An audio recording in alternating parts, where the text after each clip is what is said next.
Permítame presentarles ahora Let me el now panel G, introduce you marketing to comportamental panel en G, línea. behavioral Varias marketing razones llevan a online. los sitios web a usar tecnologías Several de marketing reasons comportamental, la posibilidad de personalizar lead información, to buscar companies to posibles use compradores behavioral de marketing bienes online o to servicios en find línea o possible recolectar buyers datos or demográficos. to Es collect además una forma de demographical mantener actualizados determinados data. sitios This is según a los way to intereses keep de the los sites usuarios, updated mediante la according to captura the de interest datos de los of the users comportamientos de estos en Internet. through Sus the perfiles behavior se of van users creando, online. analizando The profiles are páginas visitadas, created cantidad de tiempo en cada and página, enlaces the information consultados, is kept, búsquedas such as the e links interacciones. consulted, the amount of time Ahora, la online, pregunta etc.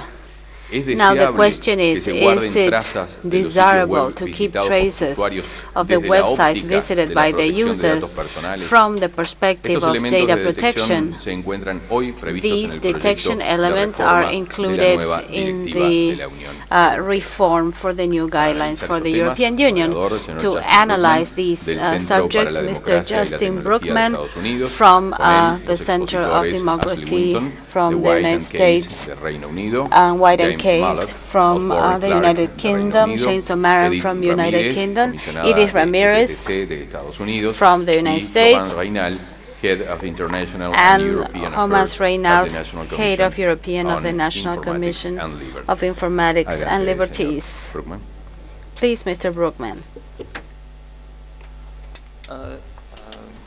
Muchas gracias. Buenos dias. Good morning. Thank you very Thank much you. for showing up to our 9 a.m. panel on the day when the weather has finally turned beautiful for us, especially for a topic that has probably been a panel at the Data Protection Commissioners Conference for at least half of the 34 conferences that we've had so far. But we'll try to make it interesting for folks today. I think this is an issue, while an old issue, is one that is rapidly coming to a head, and there are a lot of recent developments that we want to talk about today.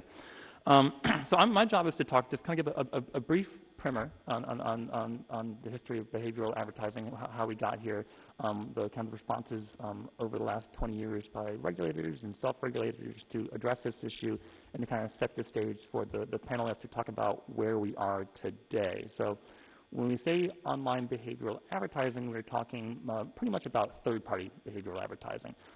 First parties can watch what you do and serve ads as well. So you think about Amazon, you go to Amazon, Amazon watches what you do, and they might serve you ads based on the things you do on Amazon, but consumers kind of get that they're giving Amazon information. They're not maybe as concerned about that. But the third-party tracking model developed in the 1990s as websites found it more efficient to outsource their advertising. They couldn't, like CNNs.coms of the world, couldn't manage all their advertising. So they hired companies whose job it was to do advertising. So they would hire an ad network to serve ads on their page. And ad networks quickly realized they could take advantage of cookies to place on a user's computer. Cookies had been developed in the web from the beginning of the web for parties to kind of keep data on users. So if you're buying something on Amazon, it can from page to page remember what you're doing. Third parties, who are now increasingly incorporated into websites, found they could keep state on users across different domains. So if I serve an ad on New York Times, let's say, I can also recognize that same user on CNN, and ESPN, and Telemundo, and all sorts of different sites, and kind of keep a cross-site profile about a user, and the user's never met me before. So this is the concern that developed in the late 1990s. Privacy advocates were concerned about this. Who are these companies that are watching what we're doing? In the United States of America, they actually sued in federal court, saying this was a violation of the federal wiretap laws in the United States, and also a violation of trespass laws. These companies are using our computers, leveraging our computers' resources to watch us. So very similar to what Article 5.3 of the e-privacy directive says, that you can't leverage persons' computers to track. These lawsuits failed in the United States. So the industry continued on. The Federal Trade Commission was investigating DoubleClick around 2000 for similar issues, eventually dropped their investigation. With the presumption that this sort of advertising is not tied to any individual's name, it's just tied to a computer or device. So more privacy protective than if they're tracking user 12345 or computer 12345, than tracking Justin Brookman. And then at that time, recognizing there's a lot of concern around this, industry said, well, you know what, we're going to self-regulate to fix this problem. So this group called the Network Advertising Initiative in the United States said, very publicly announced with the Federal Trade Commission, we're going to handle this. We're going to offer users better privacy protections. It happened in the United States, privacy became less of a salient issue. 9/11 happened, so there's less regulatory pressure on advertising networks to disclose what they're doing and offer users choice. And so eventually this initial self-regulatory effort somewhat dissolved. And then we saw during the course of the 2000s the online behavioral advertising market get much more robust. It's no longer, when you go to a website, just one or two trackers watching you. It's dozens, right? I mean, the Wall Street Journal has done really good studies on this, showing how prolific online behavioral advertising is. So we've over the course of the 2000s, started to see more efforts that are designed to address this issue. We passed the e-privacy directive in Europe, was designed to address, portions of it were designed to address this, but it was applied inconsistently and erratically, and we're only just starting to see the consequences of that now. The Federal Trade Commission has gotten incredibly active and interested again, starting in the middle half of the last decade, issued guidance on online behavioral advertising, started being more active as a privacy enforcer. And then, finally in around 2007, advocates, at least in the United States, said, well, we're not going to get opt-in consent for behavioral advertising. We're not going to, these third parties aren't going to ask us for our permission to watch what we do across different websites. But maybe, they seem to acknowledge that we can opt out, but how do we find all of them to opt out at once? So maybe there should be some sort of do not track solution based on the do not call idea in the United States, where we say, all you websites out there, don't track me. And it was originally envisioned, probably somewhat poorly, that regulators would kind of keep a list of all the tracking domains, and then your browser would check and see, is this a tracking company? And if it was, they would serve you that content. Advocates called for it. The idea landed somewhat with a thud. Nothing happened on the idea for several years, although recognizing that there was more attention to the issue both in the United States and Europe, regulators kind of revamped, self-regulators, industry trade associations started to revamp their efforts. So they offered something kind of similar to do not track. You can go to a special website and opt out all at once through some of the advertising networks. I think there were a few limitations on the solution. One, it was not universal. It's just the better companies who agreed to try to self-regulate. It was not persistent. It was still based on cookies. So when you deleted your cookies, you kind of deleted your do not track signal. And it still allowed for a lot of collection. You were just opting out of the usage of your personal information. But these companies could still collect what they wanted, and it just wouldn't be used in behavioral ads. And eventually the do not track idea kind of morphed in recognizing that maybe this should be what we call a header solution. So privacy advocates started saying that maybe when you go to the web, you can have a signal saying, to each website tied to your website request, hey, don't track me. And that's where the kind of state of do not track is today. We have four speakers up here who kind of give different perspectives on where we are. We're going to start with Florence Reynal from CNIL, who will talk about some of the historical European guidance on this issue, and also talk about the proposed data protection regulation and what some of that might say about online behavioral advertising. Then we're going to go to Commissioner Edith Ramirez from the Federal Trade Commission to talk about some of their work on behavioral advertising and do not track. Then we're going to turn to Ashley Winton from White & Case, who represents some of the advertising networks, and talk about some of the self-regulatory responses and why perhaps regulators have been too quick to discount some of that work. And then we're going to conclude with James Mullick from Osborne Clark to talk about some recent consumer research on privacy attitudes, and also talk about how maybe the recent iterations of do not track might be a silver bullet to solve some of these issues. After these presentations, we're going to do some Q&A. I invite members of the audience to come forward with questions. I also invite you, this is a very U.S., Europe focused panel. I'd love to hear perspectives from members of other jurisdictions to hear, your take on what do not track might mean for you, or how you're dealing with online behavioral advertising. So Also, during the course of the discussion, if you have questions, you can feel free to submit them via Twitter. The conference has been trying to promote the use of hashtags here. So if you do a comment on #34PC, I will try to monitor in real time and try to incorporate your thoughts into the discussion. We'll see how that goes. So first we're going to start out with Florence, and we're going to do what we do in my house when the kids wake up too early and there's no coffee. We're going to turn on the TV. And we're going to watch a video that Camille has put together on behavioral advertising.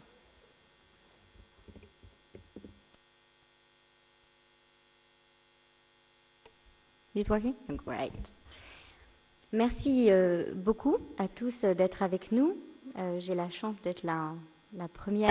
It is a pleasure for me to be the first to exercise this first panel. I hope you have taken a lot of coffee this morning because it's a difficult and complex topic, and I propose that we start in a soft and pleasant manner with a short video you will see. It's a bit traumatizing, I must say. This video was prepared et qui vous montre en image comment un internaute est suivi sur le net lors de sa navigation par l'intermédiaire de petits cookies qui sont placés sur son ordinateur mis par des réseaux publicitaires ou des éditeurs de contenu. Alors je vais me permettre de parler en anglais pour la vidéo parce que je pense que pour les interprètes ça va être difficile à la fois de traduire et de suivre la vidéo. Je repasserai en français si vous me permettez ensuite puisqu'on est très content d'avoir la traduction en français dans cette conférence internationale. We're very pleased to have French translation in this international conference. In the video, you will see on the right side, you will be shown an example of navigation on the internet, and on the left side, you will see white points that appears and represent cookies being placed on the laptop and sending information as we are. Could you please go back because I haven't finished yet? Sorry. Okay, and so on the left side, you will see the cookies represented by white points and also the website that in fact send information, receive information from the cookies. So now we can start. Let's go on the website of Le Monde, that is a French newspaper. And you will see that our tool shows us 4 points that represent 4 cookies that have been placed and that send information to those 4 websites. So to double-click to Exacus, NXT, and the Monde itself.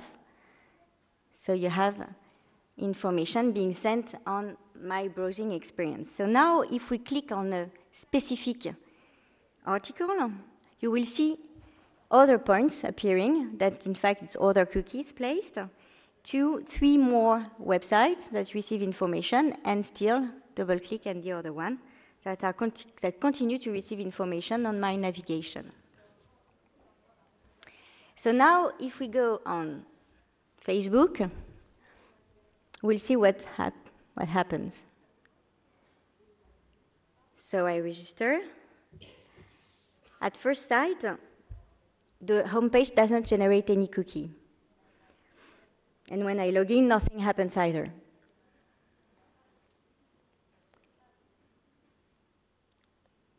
But if I go now back to Le Monde, so I log out from Facebook and go to Le Monde, you will see it's interesting. There is a link created between Facebook and Le Monde. So if you can just stop 1 minute the video here, just to explain the link.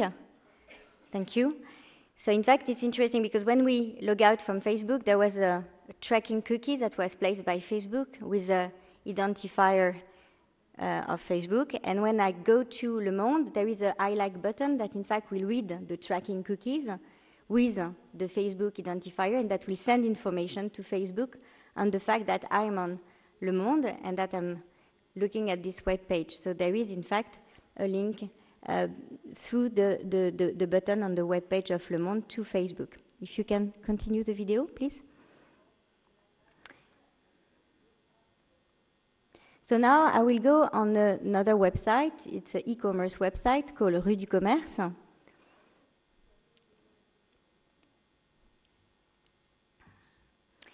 It's interesting, there is an additional layer, still with my navigation. It's that, in fact, the first, if I can call them first-party website, will send information to other websites. So we'll see I have a lot of new friends, many people looking at what I'm doing on this Rue du Commerce website. And it's also interesting to see that there are some websites like DoubleClick that, in fact, thanks to the first tracking cookie that they put on Le Monde, got some information because they know that it's the same person, thanks to the identifier they have. So they have information also on my browsing experience on Rue du Commerce. So they have a better profiling experience. And now I'm going to look at a certain item, a computer that I would like to buy, and you will see I have plenty more new friends. Because deeper I go in my browsing experience, better my profile is interesting, and so we got new players coming in, interested to have this information on my navigation.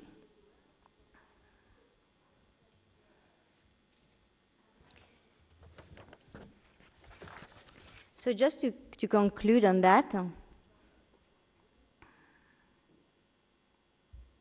you see all the websites, in fact, the ad network that got information on what I'm doing on Rue du Commerce.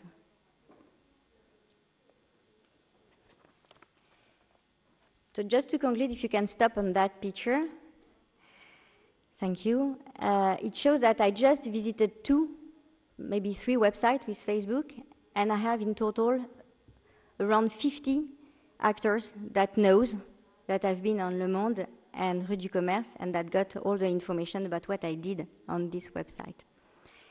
So this, je vais repasser en français, merci beaucoup. Donc ça c'était un petit peu donc l'expérience pratique. Alors qu'est-ce qu'on voit en termes de risques, de problématiques? What do we observe as a risk, as an issue Alors, la première with this problématique, je pense technique? que l'image The first issue parle d'elle-même, is c'est that cette the impression imaging d'être is surveillé, very eloquent d'avoir and gives us an quand même, impression d'être of épié dans ce being qu'on fait, controlled, et sans le savoir. surveyed, Parce que, comme vous spied l'avez in vu, what we're Rue du doing. Commerce, Le Monde And ne nous as you donnait may aucune have seen, information Rue de sur Commerce and Le ce Monde qui se passait, didn't provide any information regarding derrière what le was rideau. occurring Et peut-être behind que the j'aurais dû aller voir curtain. les politiques And vie maybe privée, mais je pense I should have qu'elles auraient été gone bien longues et to j'aurais du mal à trouver l'information. or Donc, to c'est ce qui nous review inquiète, the c'est policies qu'il on y a quand même privacy. derrière tout ça But la it would have been very monétarisation, difficult for la me to find the marchandisation information, d'un and profil. what really L'internaute est un produit worries us is that the commercial trading et est en of quelque a sorte profile en is vente very important. et Internet sans is a vraiment le commercial savoir. product. It is on sale, and not knowingly, C'est quand même en Europe un droit fondamental qui le protège, alors que là, finalement, on n'est plus sur du commercial. Son intimité n'est pas, on le voit vraiment protégée comme elle devrait l'être. Et cette marchandisation, cette commercialisation peut avoir des conséquences importantes sur sa vie privée, mais sa vie professionnelle aussi, puisque ces profils, on le voit, circulent, sont utilisés par des personnes, des entreprises qu'on ne connaît pas et qui éventuellement peuvent les utiliser à d'autres finalités. Par exemple, pour établir un profil sur l'état de santé, sur les mœurs, sur les orientations politiques, pourquoi pas pour un contrat d'assurance, pour évaluer une solvabilité pour une banque, ou encore pour un recrutement. On a vu d'ailleurs une expérience assez intéressante de site internet qui, grâce au profil, modulait le prix, c'est-à-dire que le prix n'était pas le même en fonction de l'utilisateur, basé sur son profil. Par ailleurs, il y a une concentration des acteurs, soit par partenariat, soit par rachat, qui fait que ça décuple les risques en termes de failles de sécurité aussi, puisqu'il y a une concentration des informations. Et aussi, cette duplicates the concentration risks. d'acteurs There's fait a que les concentration of technologies qui sont information, and utilisées this sont concentration of players partagées, souvent makes the partagées, technology et being ça used donne be en fait frequently une shared, capacité and absolument this gigantesque results et un in savoir-faire gigantic, toujours plus élevé sur le profilage et de enormous performance. capacity La and an technologie va ever-increasing très vite. capacity On s'en rend regarding compte, the on voit avec profiling aussi tout ce of qui va se passer technology avec that l'open really data, le progresses big data, very l'Internet fast, des very objets. fast, On est en and train de we can basculer, realize what on will l'a déjà occur fait, with mais the open data. ça continue We are dans une in technologie a qui va balanced être de plus en plus situation. fine This en matière de continues being profiling so, but et this dans un cadre de plus en plus technology finalement will be nébuleux, donc on va increasingly accroître cette fine-tuned opacité qui with existe déjà. a Donc c'est vrai qu'il faut more, absolument réagir et cloudy, essayer de trouver des règles maintenant, framework. parce que ça This va devenir opacity peut-être will encore plus increase, and we compliqué. have to À try cela to s'ajoute find l'aspect standards globalisation, now, because transfert. Ces the données situation will sont be increasingly peut-être en France, complex. To this on we n'en sait should rien, add mais il y the a peut-être aussi globalization sûrement des issue transferts en of dehors et on ne sait pas très transferences bien in France, où, but ce qui surely pose des beyond our problèmes que l'on country. connaît de There contrôle. are Donc transfers, vraiment and cette this impression d'opacité et poses de issues perte de regarding contrôle qui control. encore une This fois va se perception of développer encore opacity and plus. loss of control Alors, will increasingly je vais vous develop. parler un petit peu du cadre juridique I will réglementaire, speak of the et legal réglementaire en Europe actuellement. regulatory framework in Comme vous le Europe savez, il y at a deux present. directives As qui you may régissent ça, know, parce que there are two l'Europe a voulu guidelines. réagir et encadrer ces Europe pratiques. wishes Il y a la to directive frame privacy this practice. et puis la directive There's a de privacy 95 sur le traitement des données personnelles. guideline and one for Le G29 a 1995 aussi énormément produit. regarding Il y a personal 3 avis du protection. G29 sur ce sujet-là. There's Un a avis de product 2010, also de 2011 et de and 2012, avec aussi des courriers. a La CNIL, guideline parce que issued je viens de cette in autorité, a aussi 2010 beaucoup travaillé and 11 and avec des 12, rapports an assez authority conséquents, that 2 has rapports worked very dessus, hard, et our nous own travaillons encore authority, dessus.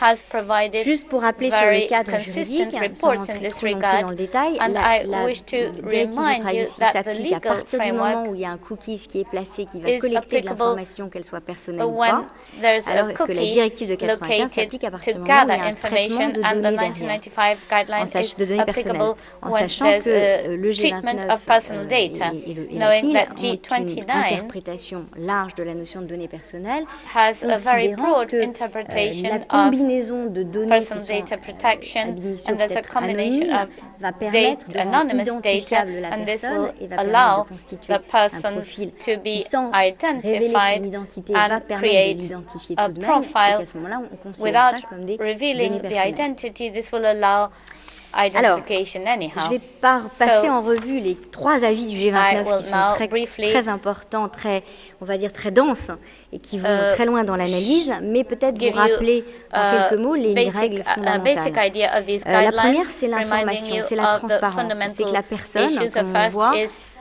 il souhaiterait, il faudrait information qu'elle soit transfer. clairement informée, de So it manière would be lisible, de necessary for manière the complète person de ce qui est to en train be de se passer, avec l'identité de celui qui place les informed cookies, about what is occurring avec with des an informations sur le identity type de données collectées, sur des located by informations the cookie aussi sur la regarding finalité, the sort of et puis sur information la manière gathered d'exercer ses droits. on the target and the manner of Consentement, on va le voir, mais aussi exercising droit d'opposition. their rights and C'est en ça, duties. j'en ai déjà un We petit will peu now parlé, mais qu'on refer estime to que toutes ces consent. politiques Well, du privé I qui mentioned this already, but we bien, believe qui that disent all beaucoup de choses, these en disent peut-être policies trop, on a du mal related à with trouver l'information, privacy et qu'il faut vraiment travailler sur des outils qui permettent une are information claire et have facilement difficulties to accessible. find the information. Après, So we need le tools consentement. enabling Un sujet clear important. and accessible Le consentement doit information être in explicite, consent is c'est-à-dire an qu'il doit être important proactif. topic. Il doit y avoir une vraie Consent démarche should be proactive de proactive and l'internaute de manifest. choisir. We need C'est a pour ça que les paramètres proactive par défaut action qui acceptent from les the cookies ne sont navigator pas who considérés must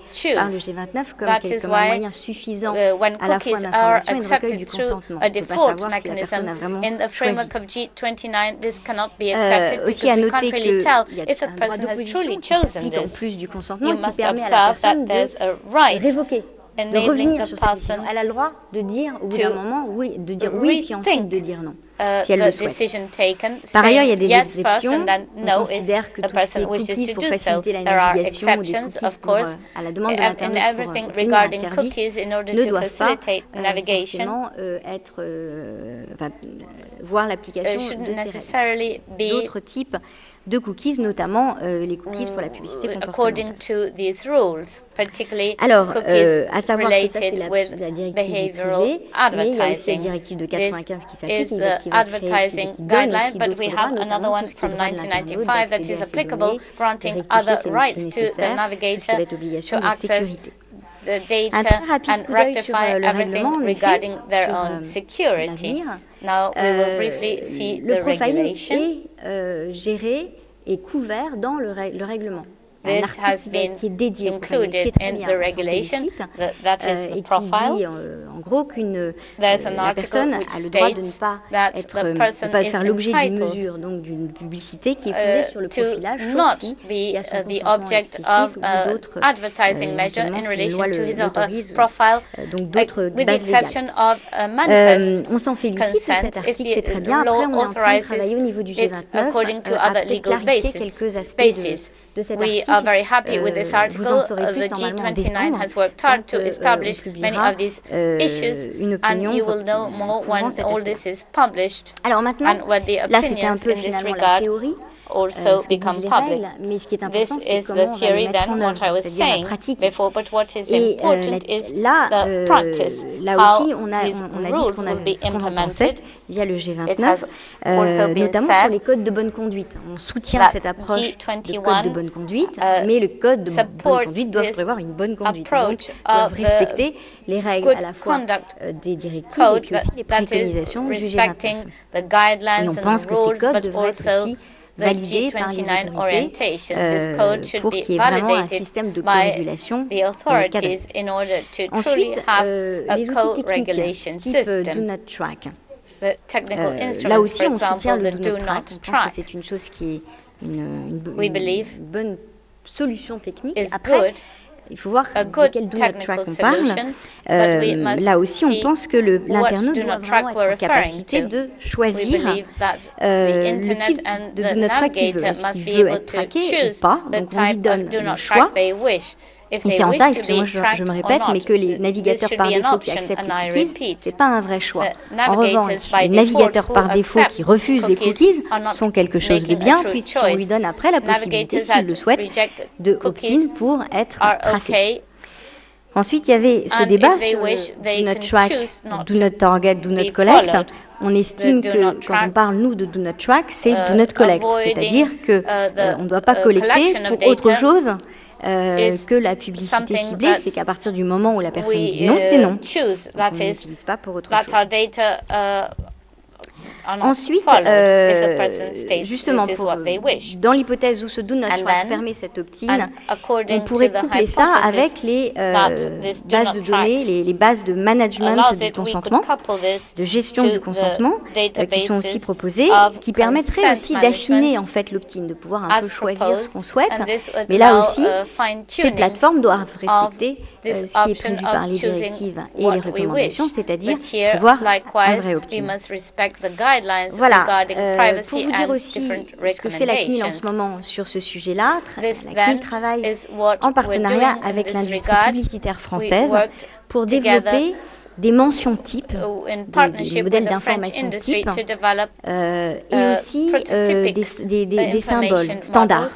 Donc de voir si on peut se mettre d'accord sur à la fois comment on communique et aussi que ça soit bien, si vous voulez, visible, qu'il y ait une bonne information, que ça soit facilement reconnaissable et que l'utilisateur puisse visualiser son choix. Alors je vais en finir, je vais terminer, pour vous dire que ce que je trouve vraiment assez frappant, c'est que on est sur un écosystème qui est complètement basé sur l'internaute. L'internaute est au cœur du réacteur. L'internaute est la matière première. Et finalement, on se préoccupe peu de lui. C'est-à-dire qu'il est peu informé de ce qui se passe et il n'a pas forcément la possibilité de se prononcer en connaissance de cause.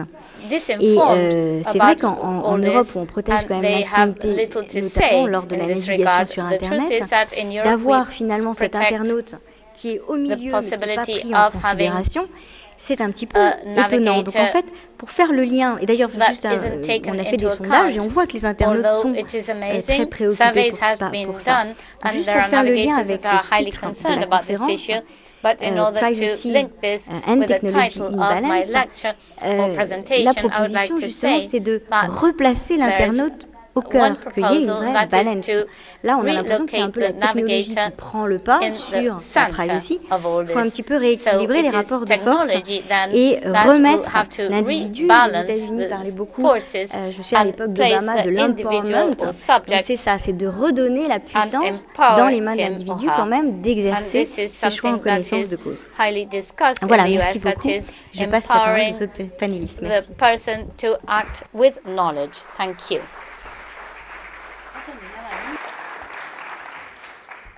Thank you very much, Florence. And now Gracias. we're going to turn to Commissioner Edith Ramirez from the FTC, and her slides are up. Great, thanks.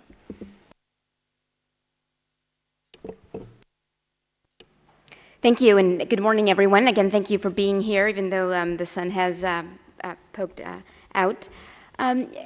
So this is also, of course, a very important discussion that's taking place in the United States, and the Federal Trade Commission has been central to that discussion for a number of years.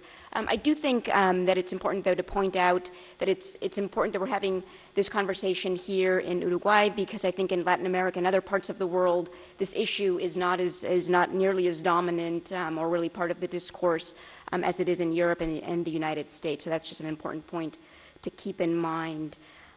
So I want to just start off by speaking very briefly about why this is an important conversation, and I think Florence did a very, very nice job of illustrating what the core issue is, but I want to just highlight some key facts. In the United States, the issue has received a great deal of attention in the media with a series that was done, for example, by the Wall Street Journal that explains a lot of what is taking place. But nonetheless, many consumers really remain in the dark about what is happening. And so that's really the core of the concern, that what is happening is taking place in the dark, that there is this creation of a profile of behavioral data that is being developed across sites, and then, of course, the multiplicity of actors that are involved. Nonetheless, I do want to emphasize that at the Federal Trade Commission, we of course recognize the important benefits that behavioral advertising does convey. Many consumers do prefer to have relevant ads that are served because they're going to be getting ads, and the issue is simply, are they going to be relevant to their particular interests? And so we do acknowledge that that's an important issue. So in addition to that, it's also important to recognize, of course, that targeted ads do subsidize provide free content and allow for that. So again, another important benefit. So let me turn to what the FTC has done in that regard. And I want to just emphasize that this issue really is part and parcel of a larger framework that the FTC has developed and is advocating. And back in December of 2010, we issued an initial privacy report in which we laid out a particular framework for both best practices and then also for Congress to consider if they were to decide to enact legislation. And that framework is comprised of three main principles. The first one being privacy by design, which is a concept that we're all well familiar with, and then also simplified choice. How is it that you can allow consumers to effectuate, to give them clear and transparent options and then allow them to effectuate those options? And then finally, increased transparency. So as part of this report, and in an effort to show one example of how consumers could be given greater choice, we did advocate, and we called for, at least a majority of us on the Commission called for the development of a do not track system. And we also indicated that this was something that could be developed either by industry itself through self-regulation, or alternatively something that our Congress could consider enacting through legislation. And we made a conscious decision not to prescribe any particular mechanism to effectuate implement a do not track system, but what we did say was that we believe that there are 5 critical elements that any such system should have. And the first point is that it needs to be universal so that consumers have a centralized means of opting, making a choice about about the tracking that takes place, and we envision this as being an opt-out mechanism so that consumers could opt out. The second point that we think is critical is that it has to be, of course, easy to find and easy to use, and this is a very, very critical element. Third, it needs to be durable, so that, for instance, if you elect, you make the decision once, you don't have to be constantly re-electing and making the same choice. So, for instance, we wouldn't want this election to be cleared if a consumer ends up clearing his or her cookies. We don't want that decision that's already been made to be overridden as a result of that. Fourth, we think it needs to be effective, a comprehensive system, and then, of course, vitally important, it needs to be enforceable. And the way we conceived this was that if a company elected to employ this method, it would be something that would be a promise that would be made to consumers, and then something that we at the FTC could potentially enforce. And then finally, and another very important element is that we felt that the system, the Do Not Track system, should stop not just the serving of relevant ads, but the collection of data, and that's also a very critical point. Now, I think that the approach that we took in advocating for such a system is very much a balanced one that takes into account the fact that there are benefits to behavioral advertising, and also, again, with a focus on allowing the consumer to be the one to be both empowered and to be able to make a choice. We also, I think it's important to acknowledge that we also understand that it is important that even when a consumer elects not to be tracked, that there are very legitimate uses of behavioral data that need to be used. And so, for instance, we acknowledge that there needs to be data that is used for frequency capping, so that ads do not get served, multiple times. There also needs to be data that's used for the prevention of click fraud, and then also there needs to be an ability for industry to gather data for analytics purposes. So, in response to our call for a Do Not Track system, we were very pleased to see that we got a very prompt response on the part of industry. There was a response by the web browsers who proceeded to start to develop browser solutions, and so we saw Microsoft, Mozilla, Apple, Opera develop browsers that would permit consumers a mechanism so that they could signal that they did not want to be tracked. And of course, Brad Smith yesterday made a point of emphasizing that the latest version of Internet Explorer will have this as a default. And Google has also said that they're in the process of developing a similar mechanism on their Chrome browser that will be completed, I think, by the end of this year.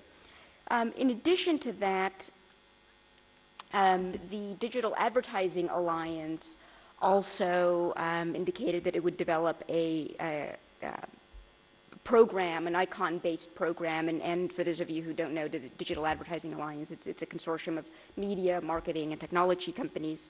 So they developed an icon system through which consumers could click on the icon and then make a choice about the service of ads. And they've reported that each month that they are serving 1 trillion ads that contain this particular icon, through which consumers can make a choice about not receiving targeted ads. Importantly, the DAA has also developed, as part of its system, placed some limitations on the use of the data that was being collected, because the way they approached the issue was that they continued to collect information, but they placed limitations and restrictions on what their members who agreed to this could do with that data. And so they prohibit the use of the data for any decisions about credit, about employment, and about insurance eligibility.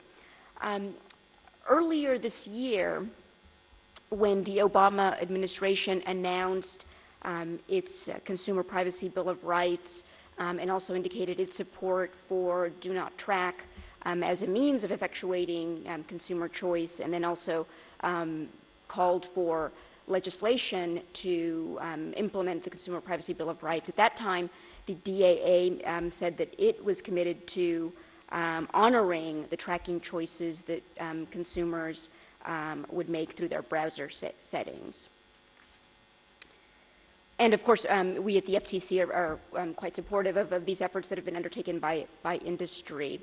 Let me talk a little bit about what has been happening at the World Wide Web Consortium, known as W3C.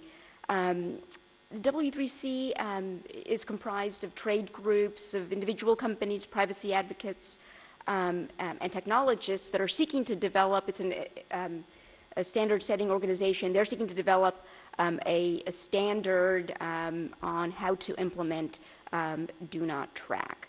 And it's a process that I think we can we'll likely get into in a little bit more depth later in the panel, and Justin's been very actively involved, so I'm sure he'll chime in with some thoughts about that. But we at the FTC have been very closely monitoring the progress that's been made at the W3C. And we think there's been considerable progress made over the course of the last year.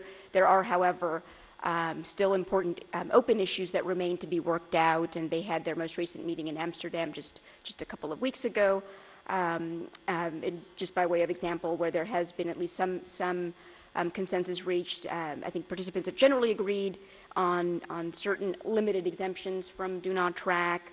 They're called permitted uses that include uses for security, fraud prevention, and debugging. But again, a number of issues do remain open. We at the FTC are very hopeful that this process will end up leading to a consensus at the end of the road.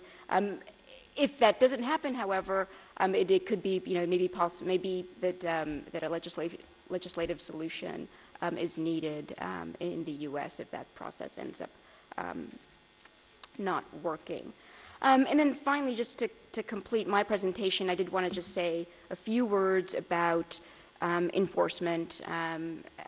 Ultimately, the FTC is first and foremost an enforcement agency, and so alongside our policy work in this area, we do remain vigilant, and we do have made a significant effort to ensure that companies that do make promises about online behavioral practices do in fact comply with those promises. And let me just mention our most recent case in this area, and it was a matter against Google that we announced over this summer. And by way of background, we had resolved an action against Google last year that related to their rollout of the now defunct Google Buzz social network, and as part of that order, the order barred Google from misrepresenting the extent to which users are able to control their privacy. Unfortunately, not too long after that settlement had been finalized, we learned that Google had misrepresented to users of Apple Safari, the internet browser, that it would not place tracking cookies or serve targeted ads to those users. And in particular, we alleged that Google had placed cookies after they had told Safari users that their browser preferences were already set to block all third-party cookies. So we alleged that this was a violation of the order that we had against Google, and we imposed a fine of $22.5 million. It is the largest fine that we have imposed in the privacy arena. So with that, I just wanted to give all of you just a brief overview of what has been taking place in the United States, and then we'll be diving a bit more deeply during the course of the question and answer period. Thank you very much, Commissioner Ramirez, for that overview. So we've now heard from the regulators about their concerns about online behavioral advertising. Now it's incumbent upon Ashley to explain why, what the benefits are of this and why the self-regulation actually is working in this space.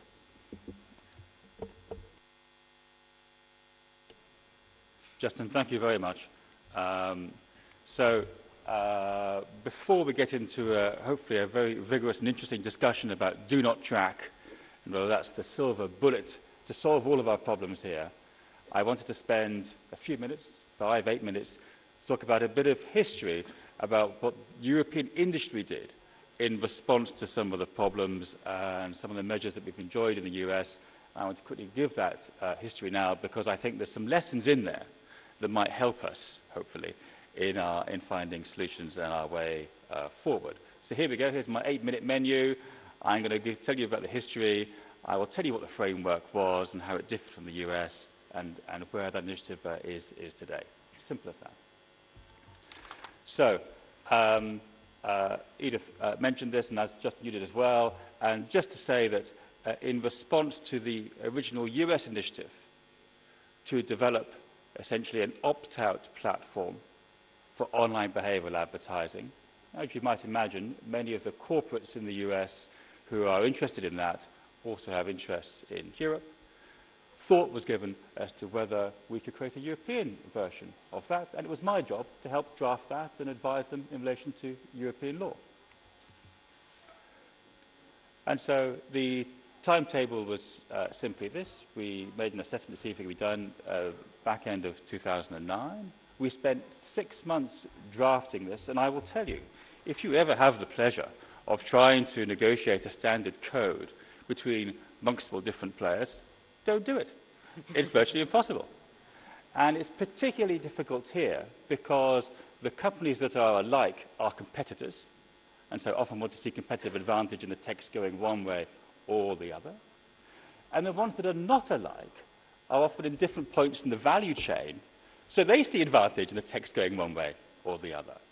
And frankly, the only way we got success at all was by ensuring that this code had a very narrow focus. So if you read it, it's really laser narrow in its scope, and that doesn't sound very ambitious, but I think that if you start with a very narrow scope and you get consensus, then that is a better platform from trying in a possibly large scope where you could basically make no headway at all. So that was our approach. If that was not enough excitement for us, we had a few other challenges. The law in Europe was changing. We had disagreement in Europe as to whether cookies were personal data or not. Perhaps it's a disagreement we have still today. We had new law or revision of telecoms law relating to whether information could be put on your smartphone or your computer, the e-privacy directive or cookie law. And we had lots, and maybe with the focus of many, lots of generous opinions and advice from the Article 29 party and other European bodies. So let me carry on the story. I should say that by the time that we had first, there was a lot of engagement, both with industry, associations, with the European Commission, governments, regulators. And so in our, even within that period of engagement, we were finding that the law was changing kind of beneath our feet. Even today, perhaps in Europe, the cookie directive, the cookie law, is still not absolutely settled in relation to implementation in every country in Europe. So against those shifting sands, rather, of landscape, let me just quickly explain what it is it was and see if it would help. And so I'm going to quickly discuss the principles, where it sits within the law, who supported it, and kind of where it is, basically. And what it looks like, I think I'll quickly show you. So the principles are straightforward, and they're there to resolve the problem that users didn't know what was happening when they were surfing from site to site, and adverts were appearing that reflected their interests or had reflected the sites they'd been on. That was the confusion that consumers had. And so the principles were to help resolve that. Simply put, at home we share a computer, and my wife and I, and whenever I sit down to the computer, all the adverts are for Christian Louboutin shoes, strangely enough. These principles would apply regardless, and this is a European point, regardless of whether the information being used was personal data or not. The position of the code within the law was one of the areas of greatest disagreement with the regulators. And it's a really interesting question. I think there's a lesson here for other codes that need to cover multiple jurisdictions.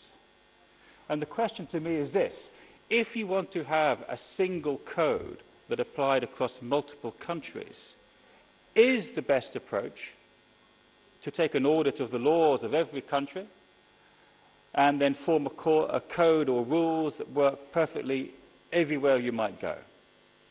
That would certainly be in compliance with the law. But it's also the most restrictive approach, and restricts you in some territories where the laws don't exist, are not that restrictive, kind of regulation by the highest watermark. Another approach, of course, would be to take an approximation of your main markets, draw the line there, but make it clear that in order to operate in certain territories, you must comply with the code and with any bits of local law that were more restrictive than the code provided. This, of course, has benefits for businesses in a lesser number of territories, but of course there's a danger of confusion amongst consumers and businesses where you might follow the manual blithely thinking that you are in compliance when in fact you may not be. So I appreciate both sides of that argument. But that was a critical question for us in our code. Our code took the second approach. It meant, though, that the most restrictive laws in Europe, in one particular European territory, did not govern the practices across the whole of Europe, which can't be what's intended with the framework of the law as presently constituted. Industry associations are entertaining animals, lots of varying views. Each, of course, have their own members, and we've got a good spread of support from essentially different industries within the internet ecosystem, if you like. A lot of sign-up from businesses. As of today, around about 180 businesses have signed up, all involved in the internet space. So we have a consensus, and it's an important consensus of people who are keen to find a solution for the benefit of consumers. And to echo earlier remarks of the panel, it's important, of course, very important, the self-regulatory schemes, and particularly important in Europe, I would say, where we don't enjoy the FTC, that we have to make sure that where industry sets a self-regulatory scheme, it has a method for enforcement, because often there is no direct tie with the regulators to have a guiding hand behind enforcement. So you have to pay particular attention in Europe and perhaps elsewhere on that link with enforcement and the state. And so those elements were set out in this program. Let me quickly show you what it looks like. So in the advert on the bottom right, there's for a very fine computer, and in the corner there's a little icon. I think you've seen it on Commissioner Edith's slides, and either an icon like that or an icon with ad choices, and you click on the icon and it takes you to a page which gives you, in type that's too small to read, regretfully, information about the use, the behavioral practices for that behavioral advert. Because that advert, let me just get back for a second, just to remind you, of course, on this newspaper, remember, they just sell a space, a square box for the advert. They don't know which advert's going to fill that box. They don't know it's for that computer. And it's the ad networks that will deliver the advert, deliver the picture from a different server, in this case based upon preferences. So, and indeed, if you go to that page again 5 minutes later, you might find a different advert. And the paper, the publisher, doesn't know what's on their screen. But we want to tell users that it's happening, but it's based around their preferences, and so that's what the icon's for. Click that, that gives you information about that. And then here's the bit for the collaboration between these companies. If you click a link on here, it takes you to a page for something called Your Online Choices, similar to the US, also now in the EU. And on this page, you get to go down the list of ad networks and turn them off and say, dear ad network, I would rather not receive behavioral targeting advertising from you, or I can press a button and they all get turned off. Sounds wonderful. It doesn't work. It doesn't satisfy all the laws. So it doesn't work in practice. It sounds better than it looks, perhaps, in that regard. But, and I will say something else. Remember, this was developed in 2009, and time has moved quite fastly since then. It's remarkable for a couple of reasons. Obviously, it's regulating the use of cookies, because that's how that behavioral targeting is set. In order to work, it must use cookies. So in order to tell you that you've switched these things off, it needs to put a cookie on your machine to say, this person has turned that off. So it wouldn't satisfy your 5-point test, but it's not persistent. If a person uses a different web browser or clears their cookies, the choice here is reset. There's no persistence. So there we go. That's my brief history. It's quite interesting history, I think. Let me tell you, I think, just in highlight the sorts of things that I discovered in that process and which may help us going forward. Getting consensus amongst industry was difficult. In my example, I used only one part of the industry. Actually, for do not track and other things that we discussed, there's more industry out there that needs to be consulted with than even just the industry I used for this online behavioral marketing piece. And I found having a very narrow focus easier for building consensus. I think once you've got the consensus, you can move the group to where you want it, rather than trying to build over a very broad platform. I think that in the work that we did, we've made lots of very interesting discoveries. I think the regulators made interesting discoveries, and driven by a sense of policy and prudence, that often drove them to examine other areas that we hadn't intended and weren't actually part of our bit. But that was part of the consequences. It threw up lots of additional issues as we went along, as we're discovering now. I have a less complimentary thing to say about the regulators. I think it's important that we need to remain technology neutral in the regulation piece. And I say this as a former computer designer turned lawyer. I think that's extremely important. Technology is so fast moving that the regulators will give themselves an endless amount of work if they, and they're welcome to, of course, but if they drill down to the very finest detail, because a solution that's based on, and regulating based on cookies completely disappears if you find a solution that's not based on cookies. So, for example, on my phone here, you can track me by placing a cookie on this phone and tracking my interests. But this phone has a number built into it. You can track me based on that. And then all that good work you've done on cookies and consents for cookies, it disappears because you've been tracked by something that's built in. That's one example. There's a million other examples that technology can move quicker. So I think a level of abstraction is the best way for regulators to outfox the technology guys. And lastly, I think as well as focusing on technology, you need to keep an eye on, and this was very difficult for us in practice, on the geographies. You know, the industries in Europe and in the US and elsewhere are differently. There's different sorts of actors. You tend to use technology from particular dominant countries, and you need to make certain in rulings that you make, you don't accidentally favor one company or technology or system over another. And that's part being technology neutral, and that's part having one eye to the geographies of businesses. So that was my best learnings. I hope that's helpful in our debate going forward. This project is still going forward. It's running. They formed a company to license the icon.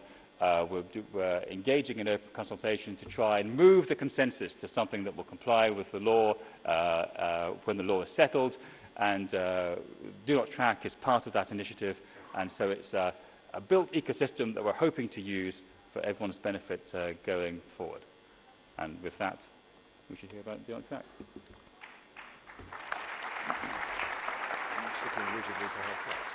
We'll see.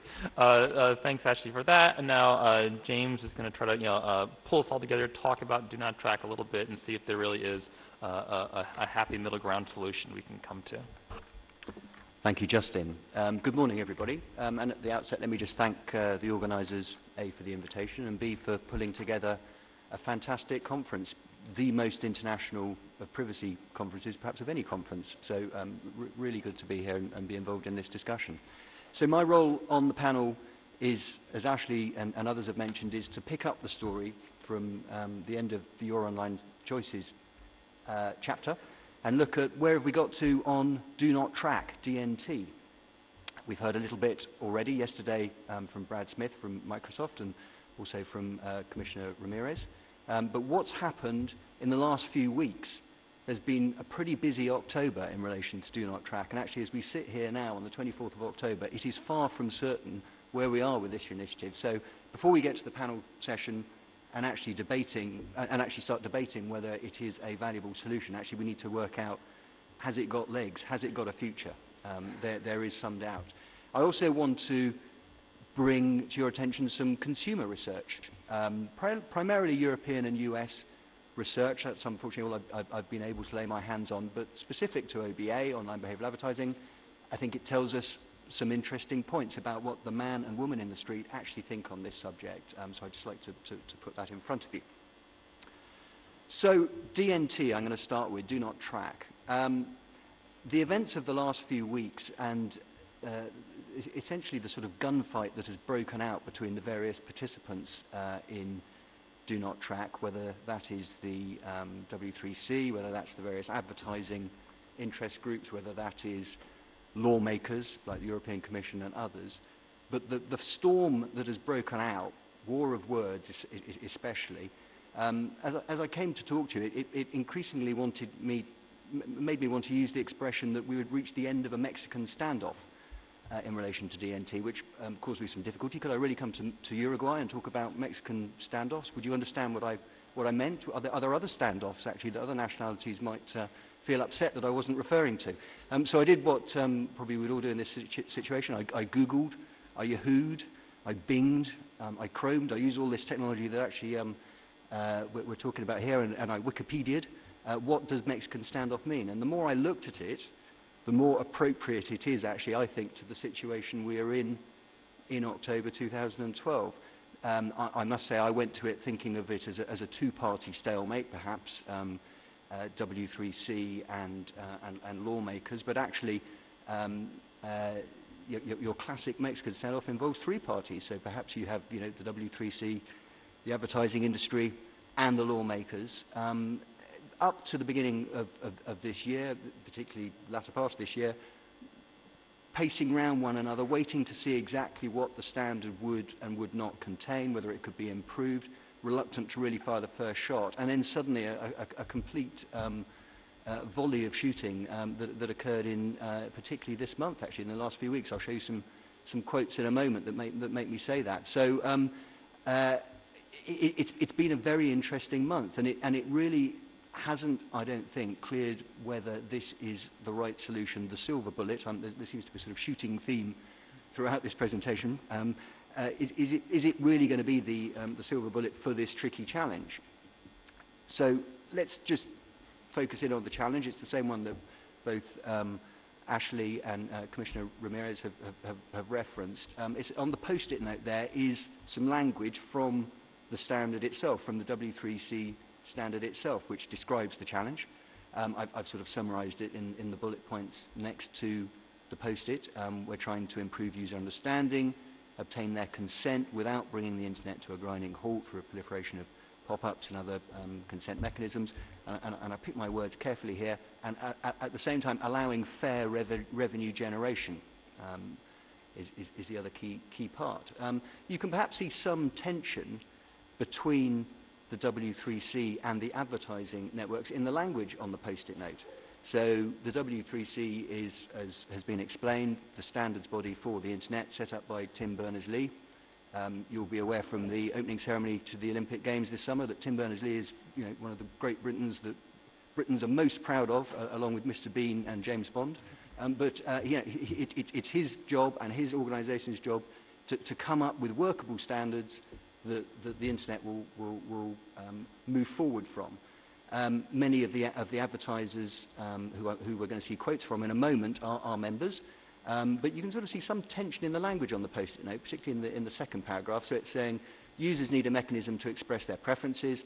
In turn, websites that are unwilling or unable to offer content without such targeted advertising. So it's quite sort of choice words in the way that's been presented, and it's really that sort of tension, I think, between the technologists involved in W3C and the advertising section of the W3C and other organisations that have led to the interesting choice language that we've seen, particularly in the last month. A lot has been said about how DNT works. I'm not going to, for the sake of time, dwell on this too much, other than to emphasise that this isn't a technology that blocks the use of tracking. It's a traffic light system, not a barrier. It sends a signal. So a signal is sent from a user's browser to a website indicating their choice. Of course, it's down to the website whether they ignore the red light and drive straight through it. There is also, we ought to just focus on this, there's also this important concept of out-of-band consent, which the specification references, that it should be fair for websites to track if they can obtain fair consent, notwithstanding that someone may already have set their settings that do not track. In other words, if you can subsequently obtain consent, that would trump the original do not set setting. Now that is important, and we'll see in some of the consumer research why I think that's important. People's choices on tracking aren't uniform. They vary from situation to situation, day to day. And so there needs to be some sort of flexibility within mechanisms like this. So let's look at some of the war of words and other actions that we've seen in the last month to work out where we stand with DNT.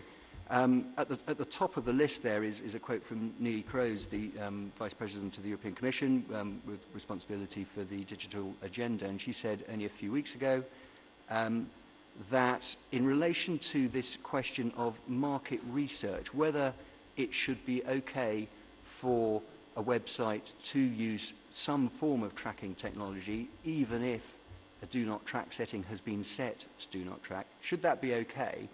The advertising side of the equation, particularly organisations like the DAA, say absolutely, you will not have a free internet unless you allow some form of, quote, market research, and they take a very, I would say, obstinate and hard line view in the Mexican standoff on that point.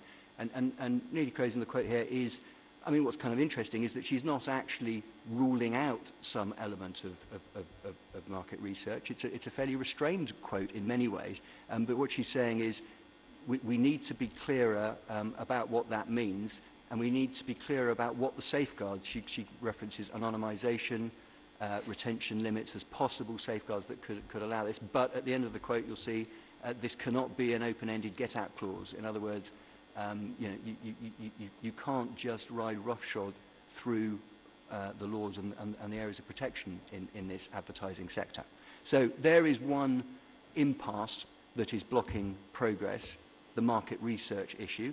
The second one is the default setting issue, which Brad Smith talked about yesterday. So Microsoft's Internet Explorer announced in June that they were going to launch that with the do not track setting as a default to opt out. Cue plenty of quotes, and particularly in Amsterdam, lots of opposition from advertising groups. You can see one quote on the slide here at point 2, where the DAA are saying, machine-driven do not track does not represent user choice, it represents browser manufacturer choice. Fairly, I mean, I go out on a limb and sort of, it's a sort of slightly disingenuous viewpoint, I would suggest. I mean, it's, as Microsoft explained to us yesterday, they are essentially following what they see as the views of the end user, and it's not necessarily their views. Anyway, that is a real cause of contention, and the whole subject of, well, what should be the default setting is essential, particularly in Europe, where freely given opt-in is a requirement. And so that, plus the question on does this cover first-party cookies, is also an important impasse, point of problem. So as we move forward, it really is in the balance as to whether this standard can provide the silver bullet. Can it do more? Can it get further than the Your Online Choices initiative that went before it? And perhaps we can debate that shortly. Before we do that, I'd just very quickly like to walk through some consumer research on the subject of OBA and start with a survey actually that my firm Osborne Clark has commissioned. We're launching a report next week called the Data Gold Rush. We're looking at a number of issues in around the subject area, including we've commissioned Ipsos Mori to run a poll in the UK, Germany, Spain, France, and Italy. 5,000 consumers we asked on a number of different privacy subjects, but one of them is relevant to this, and you'll see that unsurprisingly, when asked if people would like some form of technology to help them track their choices and record their choices, 82% in the top pie chart there said yes. That's not really surprising. What I think is more interesting is the second two charts, which sort of show the divergence of willingness to give consent depending on the information. So this is why out-of-band consent is an important subject area. On the left, you have a large red slice of the pie, a large percentage, 56%, saying they would not be happy for mobile or social network contacts to be used and exploited, but a very small red slice in the other pie chart, which is TV, film or gaming preferences. So people have different views on this subject at different times in relation to different data, and so we need to cater for that. I'm going to turn now to some research done by Trustee, the large US certification body that's recently set up in Europe, and as part of that setup they ran a big launch in the UK with a UK survey. This is 1,000 18 to 75-year-olds surveyed in the UK. How many people knew about OBA, what it is? A large number, 79% say or claim they know what it is. How many like it? Unsurprisingly, very small, 9%. How many do not like it? 53, not perhaps as large a figure as one would expect, but if you take a look at the number that said that they would be more inclined to click on an advert if there was a mechanism for their consent to be recorded, that's 51%, either somewhat agree or strongly agree with that. In other words, for advertisers, whatever the benefits of behavioural tracking, you are potentially excluding 50% of your marketplace unless you allow some form of mechanism for people to give or withdraw consent. Whatever the benefits, you could be discounting 50%. Now that is a very similar figure that actually showed up on Brad Smith's slides yesterday in relation to a slightly different question: would people be put off from making a purchase if they knew that they were being tracked? But it was a very similar figure. It was about 50-odd%. So there is, I think, something to be learned from that. And finally, Brad also mentioned this, the studies that have come out of Carnegie Mellon. So this isn't consumer opinion polls. This is academic research into how people give consent. And Carnegie Mellon in East Coast of the US has done some very interesting surveys into the ways that people do and don't give consent. Actually, it's slightly concerning. It highlights that it is possible to get different response rates depending on how you phrase the question. That's probably not surprising. That's what opinion pollsters have known for years. There were some interesting results, though, to the order in which questions are asked and what the researchers call sleights of privacy. In other words, a sort of magician's trick to distract attention. You can improve or decrease consent rates if these techniques are used. So I think my parting point is, wherever we get to on Do Not Track, and I really hope that it does become a solution, perhaps the next chapter is, well, how do you phrase the question? This is going to be relevant for other topics later today, but how you phrase the question and sleights of privacy is going to be a very interesting subject area. I think we're ready for the panel session. Thank you, James, very much for giving us an update on where we are on W3C and Do Not Track. We have less time as moderator than I would like for comments and questions. So I'm just going to ask a couple, and then I would invite the audience for their perspectives as well. So one, I think based somewhat on a discussion I saw on Twitter, kind of more a foundational question, which is, why is this such a big deal? Why has this been sucking up so much of the oxygen on privacy debates for so much of the last 10 years? I mean, it's been this kind of presumption that OBA is a problem to be solved. I think we're starting to see, from industry at least, this very strong pushback now that we're getting closer to a final solution on it, that maybe this really isn't something that is a problem to be addressed. Most cookie usage by third parties is for relatively innocuous things, like Commissioner Ramirez pointed out, like frequency capping, like making sure who paid for the ad gets their money at the end of the day.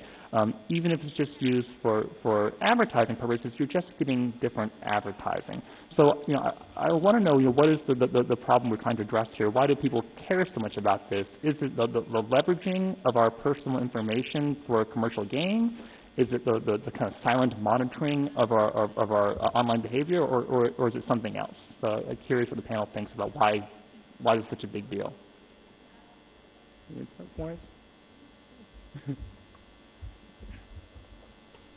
Merci, Justine. Juste sans reprendre. Thank you. Effectivement, on a l'impression qu'il y a ce Indeed, problème d'opacité.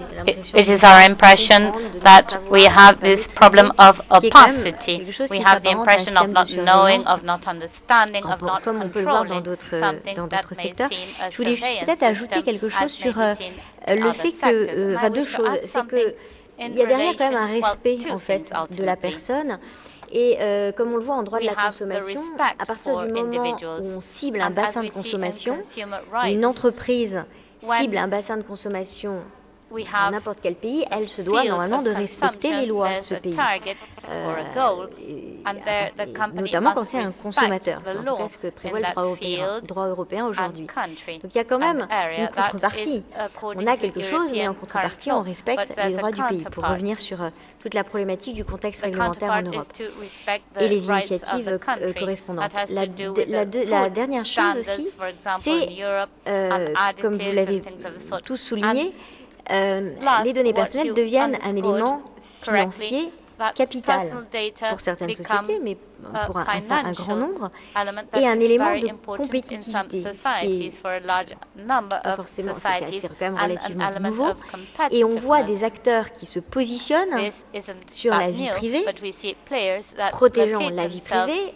pour des raisons en fait in de market, private enfin life and try de to marché, de protect part de it marché. due to marketing Donc c'est quelque chose aussi reasons qu'il faut avoir en or tête, c'est market que reasons. indirectement, ces opérateurs répondent à une attente, à une demande, et que si ça se trouve, ça sera le bon choix.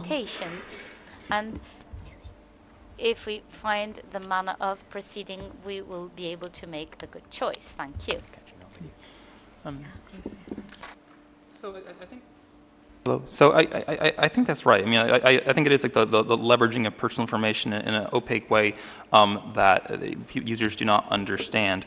But will do not track or any of these solutions actually solve that problem? So I mean, like the collection of personal information online by third parties, like that I think is somewhat baked into the web at this point, right? You go to a website, dozens of different companies are getting your IP address just by the fact that they're serving information to you there. That information, IP address is something that is required to be maintained by internet service providers. The third parties have to get that information just in order to deliver an ad to you. Do not track is not going to fix that. Any solution we have is going to allow for some retention for security purposes, for frequency capping purposes. And so I guess this is maybe a question more to James or Edith. I mean, is turning off cross-site tracking on the web, is it somewhat a lost cause in the modern web? Can we really put that horse back in the barn?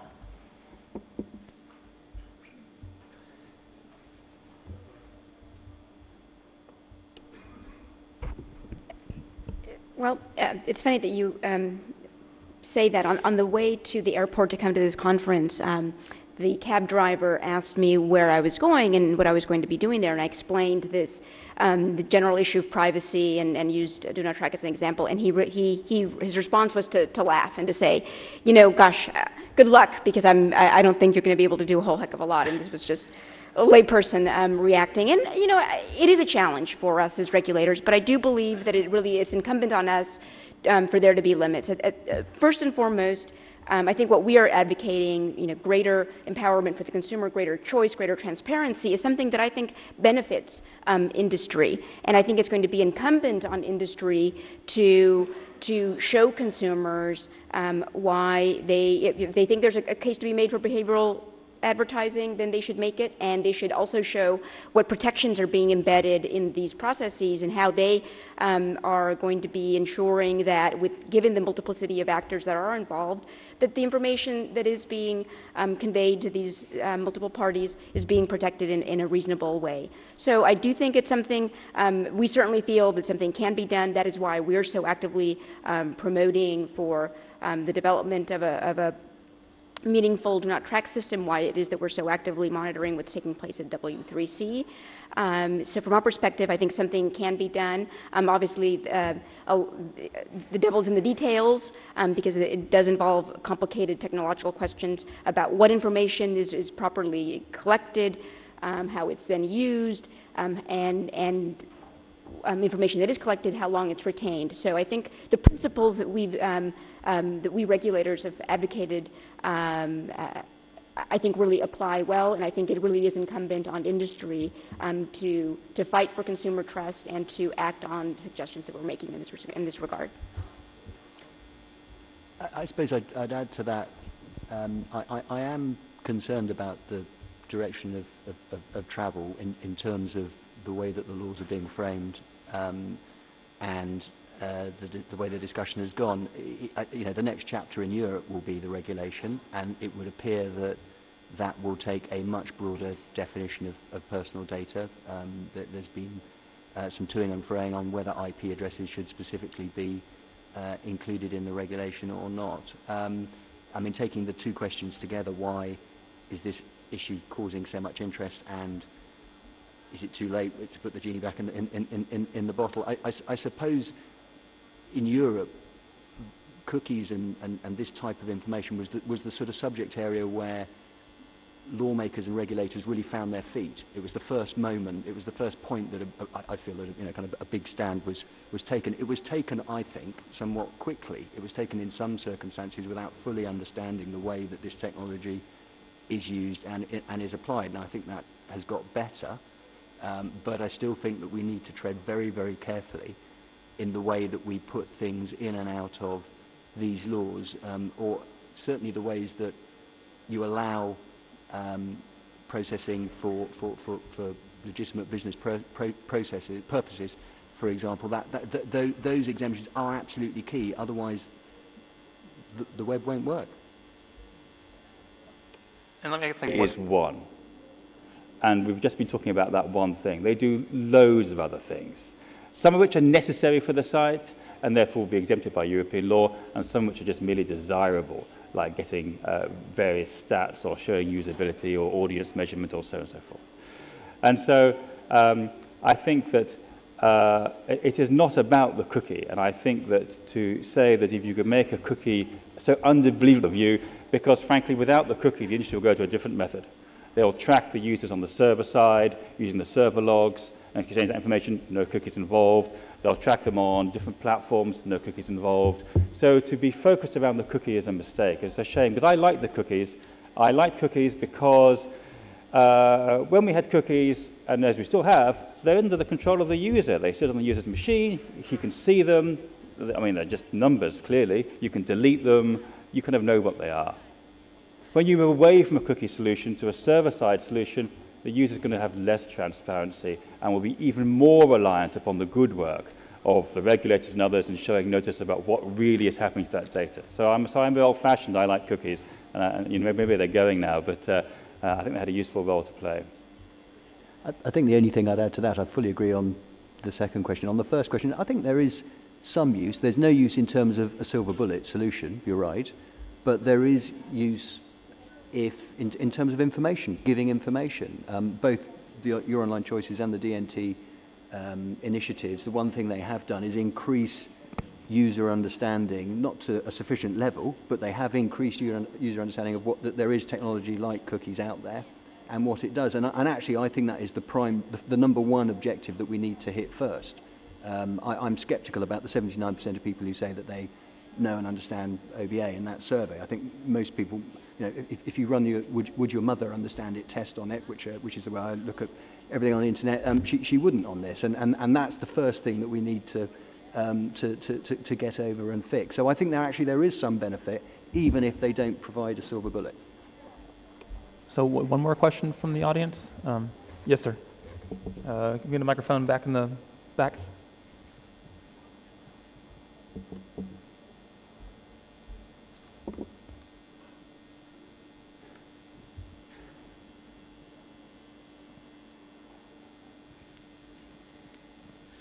Good morning, Cohen, head of Elite.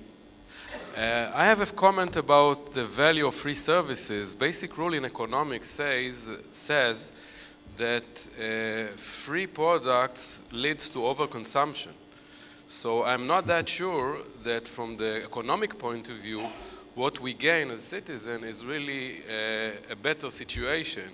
Let's assume that those kind of, and I agree that services like Facebook or Google are excellent services, but we are willing to pay for cable TV. I don't know how much it is in the US, but it is, let's say, $50 a month. What will happen if we will have to pay for Google $5 a month? Does it worth the service? I'm sure, and it's just a matter of the model that we have been educated to consume.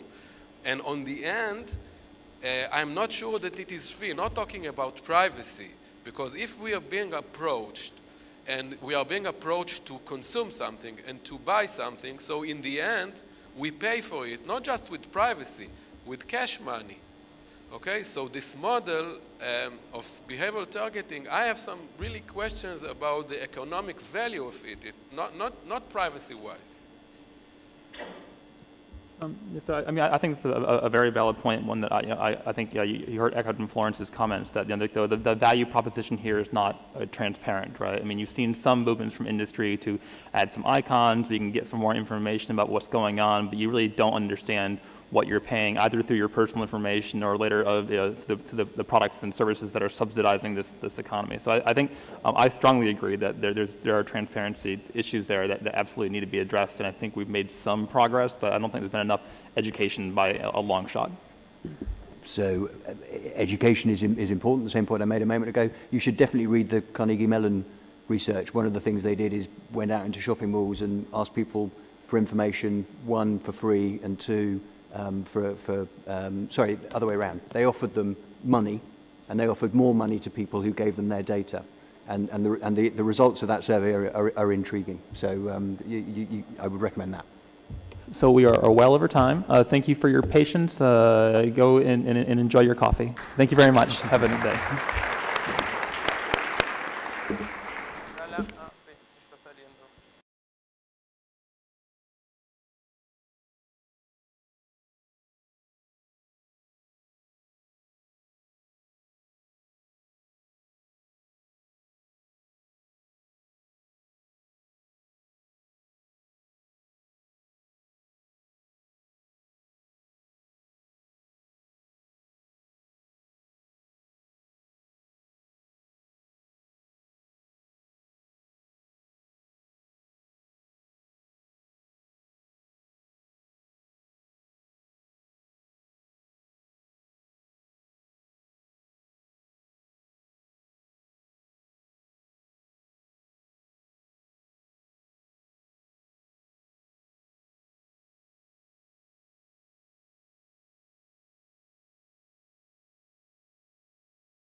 que estaríamos todos de acuerdo, desde un punto de vista filosófico, si queréis, en que la facultad de decidir es una de las cosas que nos hace libres a los seres humanos. Y yo, como abogado, no es que sea muy buen filósofo, yo creo que los abogados no son muy buenos filósofos, pero tampoco hay que ser descartes para darse cuenta que esto es cierto, ¿no?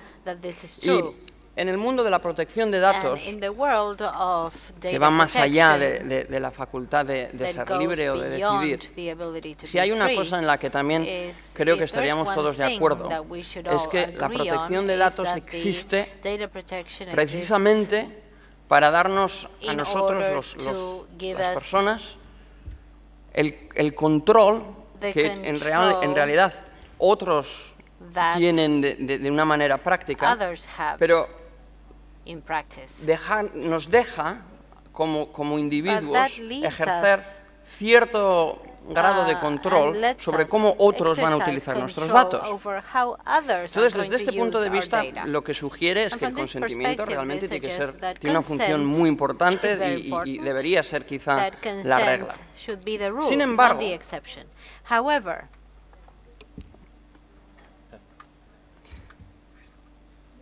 también es una realidad en la que yo creo que estaríamos todos de acuerdo, en que hoy en día, desde el momento que nos levantamos de la cama, encendemos nuestros Blackberries, nuestros laptops, empezamos a comunicarnos, empezamos a mirar a ver si va a hacer sol en Punta del Este, empezamos a mirar las comunicaciones que tenemos desde nuestras oficinas, de nuestras familias, bajamos a desayunar, utilizamos la tarjeta de crédito para sacar dinero.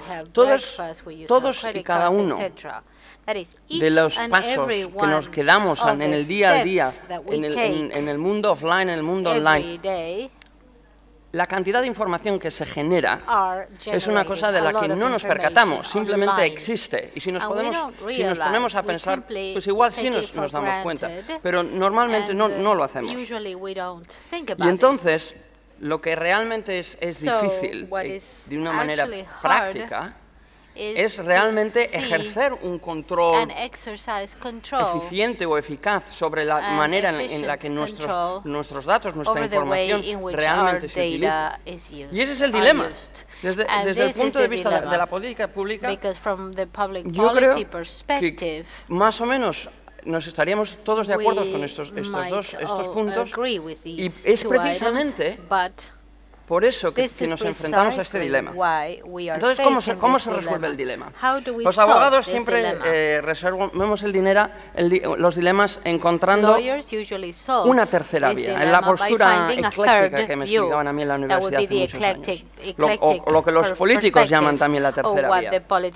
Y la tercera vía es lo que en idioma normal y corriente sería el término medio. Existe un término medio, existe un punto medio en el que sí que podamos basarnos en el consentimiento y al mismo tiempo reconocer las limitaciones que el consentimiento tiene.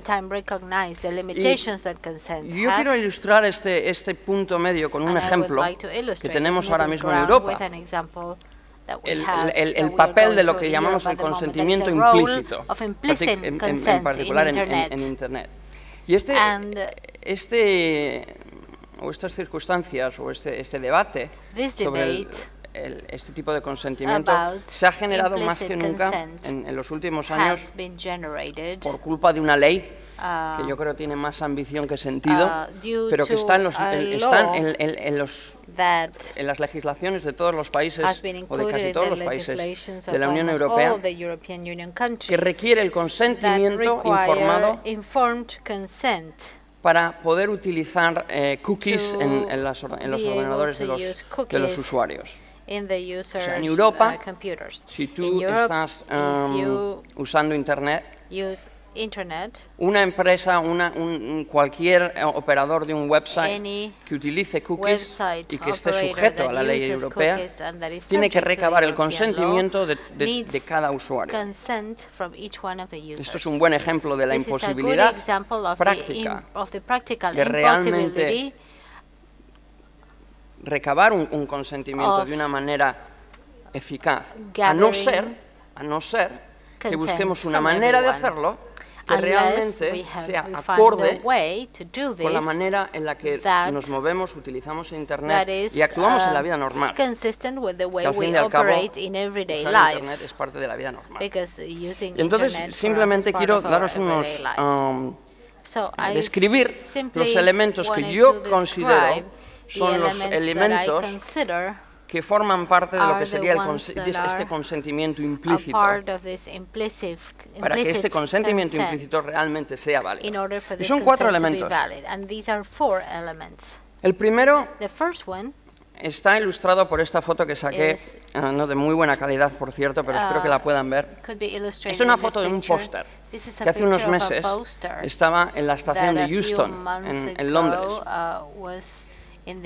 Y simplemente decía que esa tarde yo volvía a casa de mi oficina y esa tarde la BBC iba a estar filmando en la estación de tren para algún programa o algún reportaje. Y simplemente lo que decía es, bueno, pues si ustedes no quieren salir en la película o no quieren ser filmados, hablen con alguien de la estación para que evite por casualidad salir en la película. Y daba un número de teléfono. Y esto lo que representa es, en realidad, un aviso, una alerta en la que dice, va a pasar esto, va a pasar esto. Y es quizá el paso inicial de cara a tomar una decisión. A mí no me importa salir una película, yo lo que quiero es ir a casa. Y entonces, es este aviso en el que yo creo tiene que tener 2 condiciones. Una tiene que ser lo suficientemente visible para que la gente que esté por la estación de tren lo vea, y al mismo tiempo tiene que ser lo suficientemente claro para que lo entienda. Yo creo que este es un elemento primordial de cara al consentimiento. Otro elemento es, y quizá el más polémico, es el de la conducta. O sea, ¿qué conducta equivale al consentimiento? Esto, por ejemplo, es un extracto de un banner que aparece en la página web de mi despacho.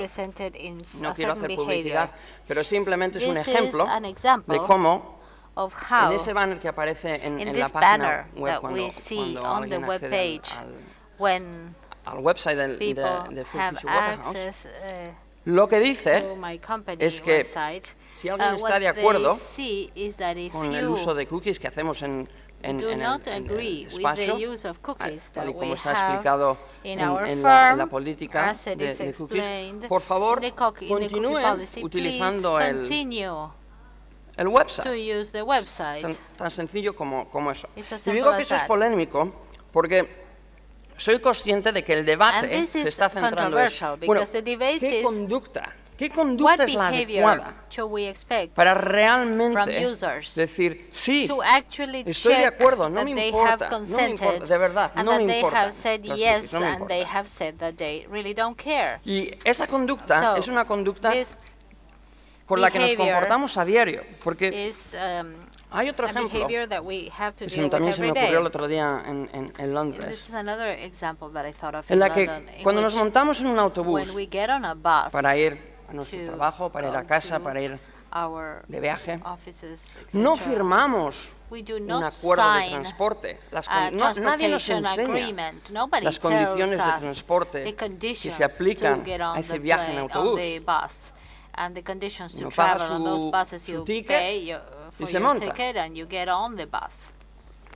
Y más o menos todos sabemos que uno no se tiene que poner de pie hasta que se pare el autobús porque existe cierto riesgo de caerse. Y en estos autobuses antiguos ingleses, si estás muy cerca de la plataforma y frena o tiene una curva hacia la derecha un poco cerrada, hay que agarrarse porque si no uno se cae del autobús. Pero no firmamos nada, simplemente lo entendemos. Y es la conducta de montarse en el autobús con la que decimos, sí, no me importa, ya sé lo que conlleva. Ese es el segundo elemento. would be the second element. El tercero The third one es uno en el que would be quizá la tecnología está más de nuestro lado. one in which Y esto es una probably de technology is on las our ventajas side. tecnológicas que A little nos bit more, and this aporta is one of the Internet, la technological tecnología advantages móvil, we todos receive los from gadgets que utilizamos Internet, a mobile, diario. telephony, etc. Y esto también es un ejemplo de And this is an example de uno de los muchos of ventanas one of the many o mecanismos de control que están apareciendo en websites en Europa que ayudan a los usuarios también a controlar. Pero lo importante de este tipo de mecanismo de control es que es en tiempo real. O sea, la tecnología lo que nos está ofreciendo es precisamente la oportunidad de tomar decisiones en ese mismo momento. In real time. Por eso digo que la tecnología And de that's hecho está why de nuestro lado. technology is on our side. Y el último punto para finalizar And the final es el de la información. would be the issue of information. Yo creo que precisamente aquí es donde tenemos el mayor desafío. Is where we have the greatest challenge Porque ahead. aquí, por ejemplo, este es un ejemplo This is an de example las páginas que tiene el website de la of the BBC pages of explicando the BBC, el tipo de explaining datos que se the types of data cogen, qué pasa con la gathered, información, the, tiene todo un portal what dedicado a happens to los the cookies. La información está ahí y bien claramente presentada, por cierto. To the cookies, etc. All the information is Ahora there, enseguida veremos and lo it's que va, very por clearly ejemplo, presented. los complejos y muy detallados mecanismos que, por ejemplo, utiliza Facebook. Y, por supuesto, estamos todos al corriente de lo que ha hecho Google con su página web y cómo ha transformado lo que eran un montón de links y de enlaces y de páginas en un portal, en una consola de privacidad. Y lo curioso es que cuando la gente hace esto, cuando la BBC hace esto, por ejemplo, en el mejor de los casos se les critica y se dice, pero bueno, vaya rollo que se han pegado los abogados redactando esto. Y en el peor de los casos, como a Google, se les crucifica, a pesar de los esfuerzos que puedan hacer. Por eso digo que este es el desafío en el que nos encontramos de cara a proporcionar la información que luego nos permitirá decidir si queremos proceder o no. Y simplemente dejo aquí ya y abro un poco el debate diciendo que desde mi punto de vista la cuestión de la transparencia o transparencia 2.0 o 3.0, como lo queramos llamar, la transparencia en el futuro, yo creo que lo que tenemos que apelar es un poco a la inteligencia humana, a la intuición humana. La misma intuición que nos permite montarnos en un autobús y saber lo que hay que hacer. Yo creo que quizá con la tecnología iremos en esa dirección. De manera, igual un día, las privacy policies que redactamos y que leemos o que nos cuestan 76 días al año leer, si las queremos leer, serán obsoletas, dejarán de existir, porque todo el mundo sabrá lo que pasa más o menos cuando visitas una página web o utilizas tu móvil o cualquier otro medio de comunicación. Muchas gracias.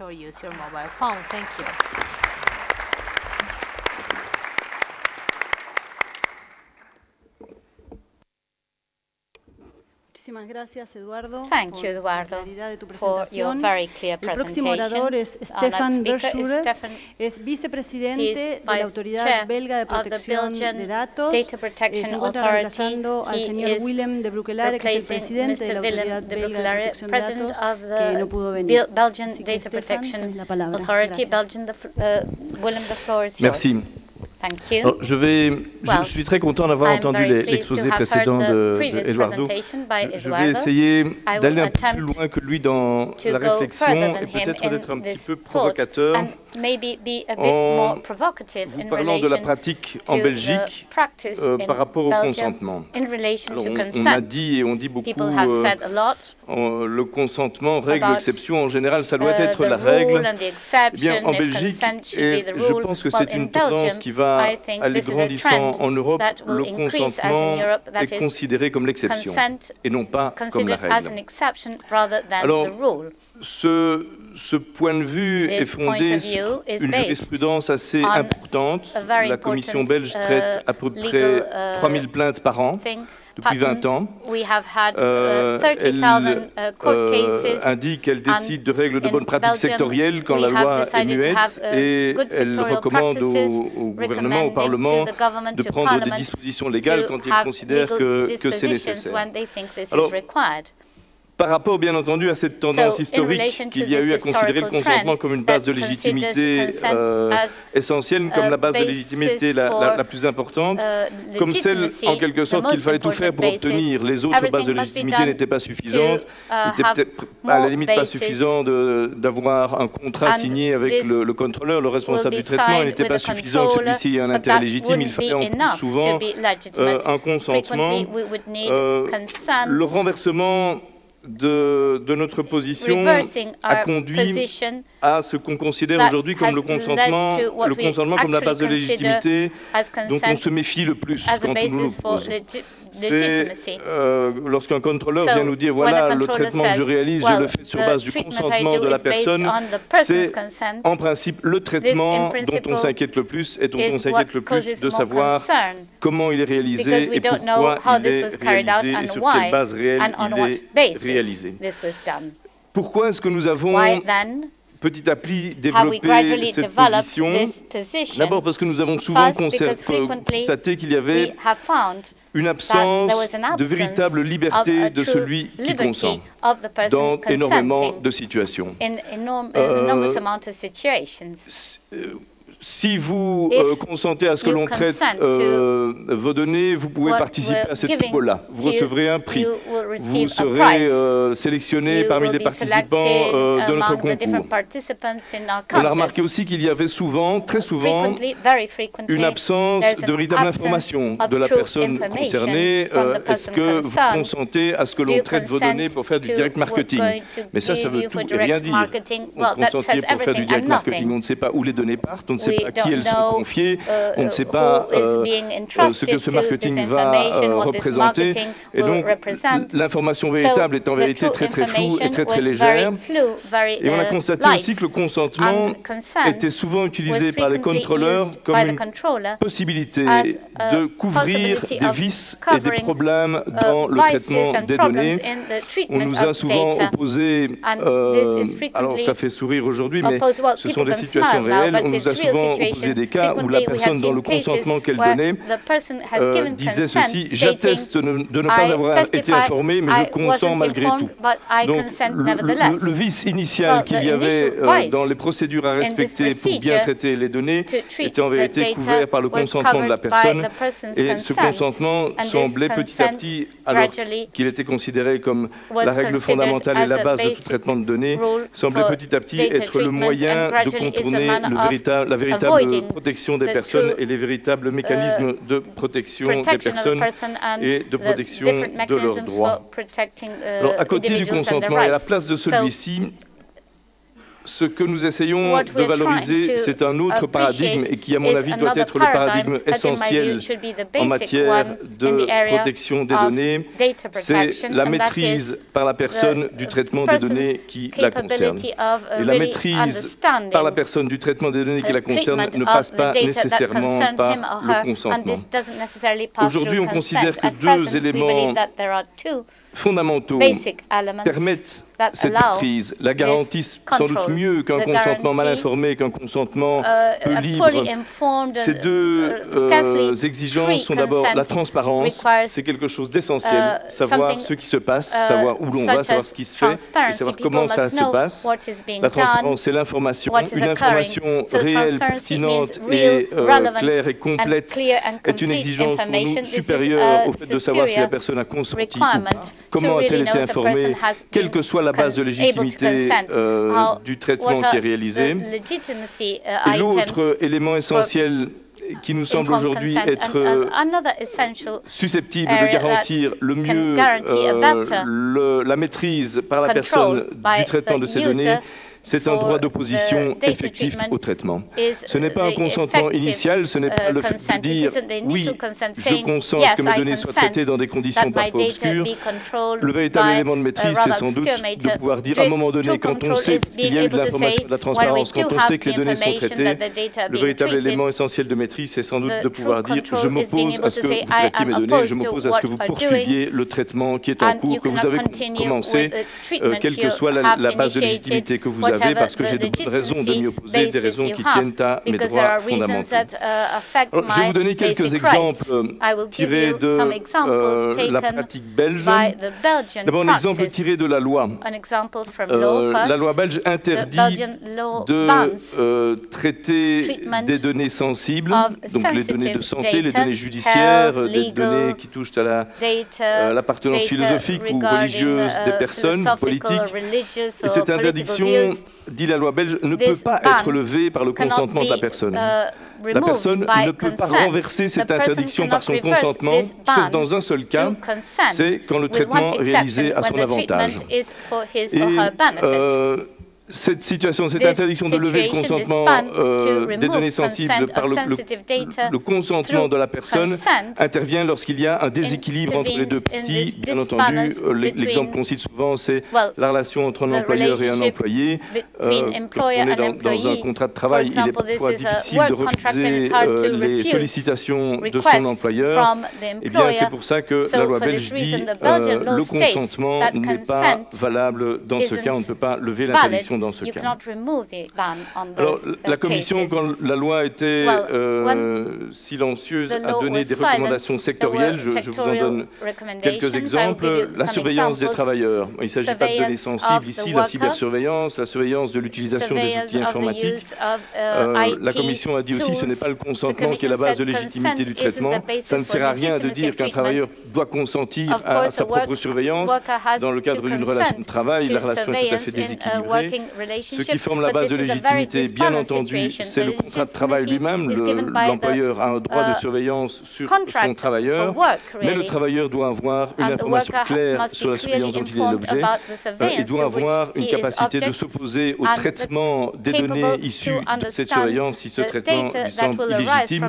Et voilà le mécanisme que l'on valorise. Et voilà aussi la source d'énormément de plaintes que nous traitons chaque année. Sur les 3000 plaintes annuelles qui nous sont adressées, il y en a à peu près 10% qui concernent le traitement de données par des employeurs à l'égard de leurs travailleurs.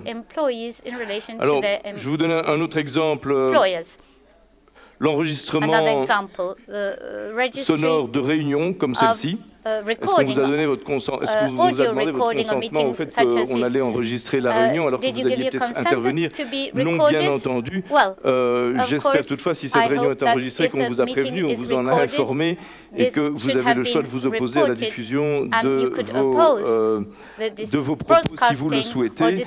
Voilà encore une pratique sectorielle que l'on recommande, alors que beaucoup en Belgique, avant que l'on recommande ces pratiques-là, focalisaient sur le fait que tous les participants à une réunion devraient préalablement consentir à l'utilisation de leurs propos. C'était bien entendu quelque chose qui était un peu absurde. Ça mettait la tenue des réunions, ça la soumettait au chantage de l'un ou de l'autre qui refusait cet enregistrement. Ces situations sont bien entendu difficilement tolérables. Alors, il y a bien entendu des situations pour lesquelles le consentement est une base de légitimité inévitable. Il n'y en a pas d'autres palliatifs, il n'y a pas de mission d'intérêt public, il n'y a pas de loi qui encadre le traitement. On a essayé de les identifier de manière assez stricte. Il s'agit des situations de direct marketing lorsque les données sont transférées à un tiers, lorsque c'est le commerçant qui est déjà dans une relation commerciale avec la personne concernée et qui utilise lui-même les données pour ressolliciter son client, on n'exige pas de consentement spécifique pour cette relation de direct marketing-là. On dit voilà, il faut que la personne soit informée, doit pouvoir s'opposer à ce qui se passe ultérieurement. Par contre, lorsque les données sont transférées à un tiers commerçant, un autre commerçant, pour une autre opération de direct marketing, on exige bien entendu un consentement. Dans le cas de la recherche scientifique sur les personnes, on exige un consentement, mais uniquement lorsque la personne est identifiée ou directement identifiable par le chercheur, lorsque les données sont codées et qu'elles font partie de vastes échantillons de données où l'identifiant direct de la personne est remplacé par un code, le consentement n'est pas requis, mais d'autres conditions légales sont requises et encadrent la pratique. Et alors, il y a bien entendu la pratique sur les réseaux sociaux, sur Facebook ou sur d'autres réseaux sociaux dont on entendra un mot directement après mon intervention. Bien entendu, le consentement là forme une base de légitimité prioritaire et sans doute principale, plus sans doute que le contrat dont les opérateurs de réseaux sociaux se prévalent en disant voilà, vous venez sur notre réseau est gratuit, il faut bien qu'on y trouve un avantage, donc on traite vos données en échange. C'est en quelque sorte une compensation à la gratuité dont vous faites l'objet.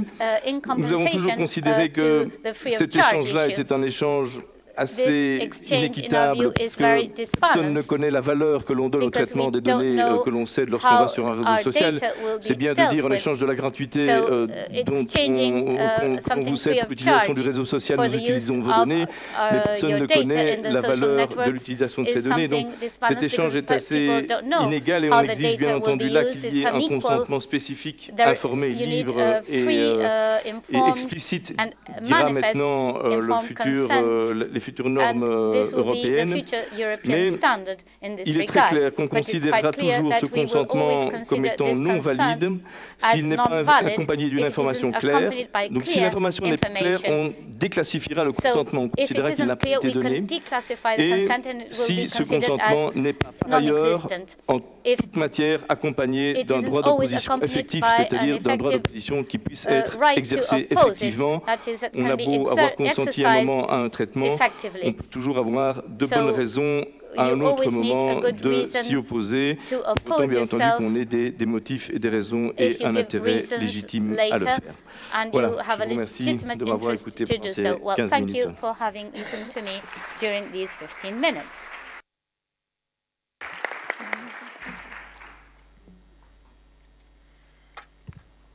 Gracias, Stefan. Thank you. Nuestra próxima oradora Stefan, our es next Erin Egan, speaker Chief is Erin Privacy Egan. Officer She's the de Chief Facebook. Privacy Erin, Officer of Facebook. You have the floor. Thank you. Thank you so much. I really appreciate participating in this panel today, and I appreciate all the comments and the discussion to unfold.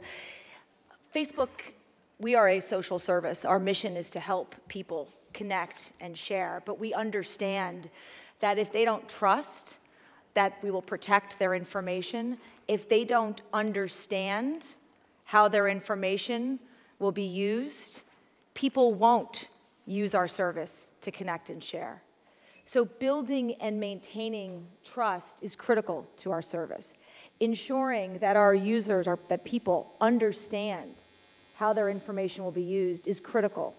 And so transparency, the things we talked about today, I've taken some notes on what the other folks have said, providing clear information, comprehensive information, ensuring that people understand with specificity how their information will be used. That's critical and core to our mission. So today, I want to talk a little bit about how we at Facebook, how we work to inform users of our practices. But I want to start with this statement from the Article 29 Working Party opinion around consent. It says some sort of action is required, although different kinds of actions to be assessed in context are possible. And context is critical because there's so many different ways, and Eduardo talked about some of the different ways, both online and offline, that people are presented with information, that people receive information, that people understand information. So understanding the context is very important in the consent discussion. So for Facebook, and these are just examples, I want to provide examples and then I look forward to our discussion that will ensue. But we obtain consent to process data in various ways depending on context. We do it at the time the account is created, at the time people post, when they establish privacy settings. We also use different tools and educational materials that appear throughout Facebook, and I'll talk about those. and when they connect to games and other applications. So when we think about consent, we look at all the different ways in which people interact with our service, and our goal, it is paramount to us that people understand how their information will be used. Again, that's critical to building and maintaining that trust that I talked about at the beginning. So I'm going to walk through some examples. This is our data use policy. We have taken special care with our data use policy to be comprehensive, to be specific. It is a guide to privacy on Facebook. We designed our data use policy in a web layout, in a web format, so that it's easy to use. It's layered. We provide some core information up front. We provide a way for people to click and link and find other information if they have questions. And again, the goal here is some people may just have some questions, want some high-level information. Others may want to dig into details. We want to provide as much information as we can, to be as clear and as comprehensive as we can. And that is the approach that we have taken with our data use policy, which people are presented with at the time they sign up for their account. But we haven't stopped there. As Brad Smith noted yesterday in his presentation, privacy policies can take time to read. It's not necessarily the only way to impart information, and we appreciate that. And so what we have done is we have tried to think of ways where we can provide information just in time. At the time, people are sharing information. So you'll see here, this is an example of our inline privacy control. At the time a person decides to share, they can see the audience, they can select the audience. Again, our goal here is to enable people to share what they want with the audience of their choosing. It is not in our interest to have people sharing information with people they don't intend. That's not a way in which we are going to build and maintain that trust that I talked about. So again, just-in-time notice, this augments the data use policy, which I discussed before. We also have privacy settings separately from this, where people can go and they can learn more information. This is an example of where they want to learn about the applications that they have sought to use. There's a place where they can see each of the applications. They can understand what data those applications have accessed. They can turn off those applications from this point. There's also other settings on this page. Then again, they're easy to use, and we try to provide inline information about these settings so that people can understand clearly and specifically what choices that they have. We also have a help center, and we've recently updated our help center to try again. Our goal is to be even more clear with users. As you'll see, we have in the different boxes, there's a box where they can report. People can report an issue easily. There's another place where people can see what's new with Facebook. Another place where they can go see about privacy in their settings. And if you click on that, there's some frequently asked questions about privacy that we seek to answer in that manner. Again, our goal is to think about all the different ways in which we can inform consumers and people about our practices. This is another thing we've updated recently, another page we've updated. This is where people can find our terms and policies. We wanted to make it easy. So on the footer on every page, there's a link to a place where they can find the Statement of Rights and Responsibilities, our data use policy, and our community standards. Rather than having separate links, we decided to put it all in one place. So people can, again, we're trying to enable them to find the information in an easiest way as possible. Advertising is obviously an operational purpose for Facebook. And our goal is to make sure that people understand that their data will be used for advertising. That is one of the ways in which we recently updated our data use policy earlier this summer, was to be very, as clear as we can about the data that is used for advertising. In every ad that is served on Facebook, there's an X, there's a mechanism whereby people can hide an ad from a specific ad, or hide an ad from it, or hide ads from an advertiser, but importantly, where they can find out more. So every time they click on this, they can go to this page. It's called About Advertising.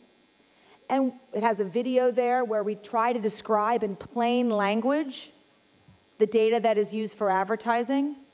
We also here with our 1, 2, 3, we've tried to describe why and how and the controls that people have. And so this is a very important page, and we're continuing to think about other ways in which we can better inform people about advertising on Facebook.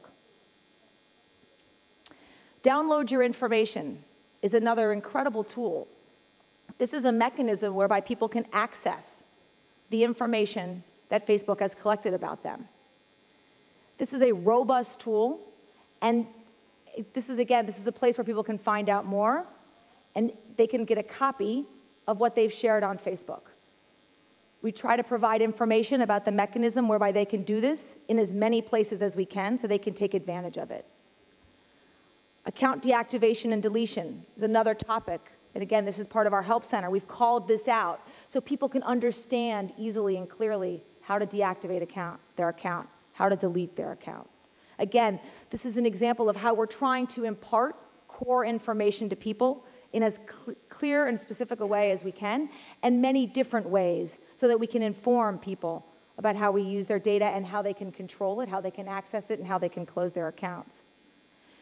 With respect to third-party applications, this is a dialog box that before a user information is shared with a third-party application, we put up this box to users. We sort of say, wait, hold on, we want to make sure that you understand this application will get the following data. You can decide who you want the activity about your use of this app to be shared with. We indicate that there. And again, we also here provide links to where they can report the app if they think the app is asking for too much information or they're not comfortable, and how they can find out more information about the practices of the application.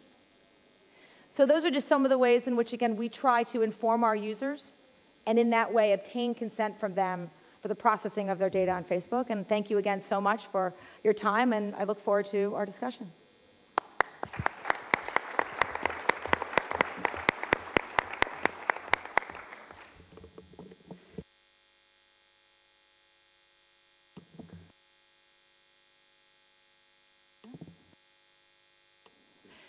Muchísimas gracias a todos los panelistas por sus presentaciones. Thank all the panelists for their most interesting presentations and for having stuck to the time allocated for their presentation. Before opening the floor to the debate where you may make questions, I wish to very briefly comment on our experience in the European Supervisor of Personal Data in relation to consent.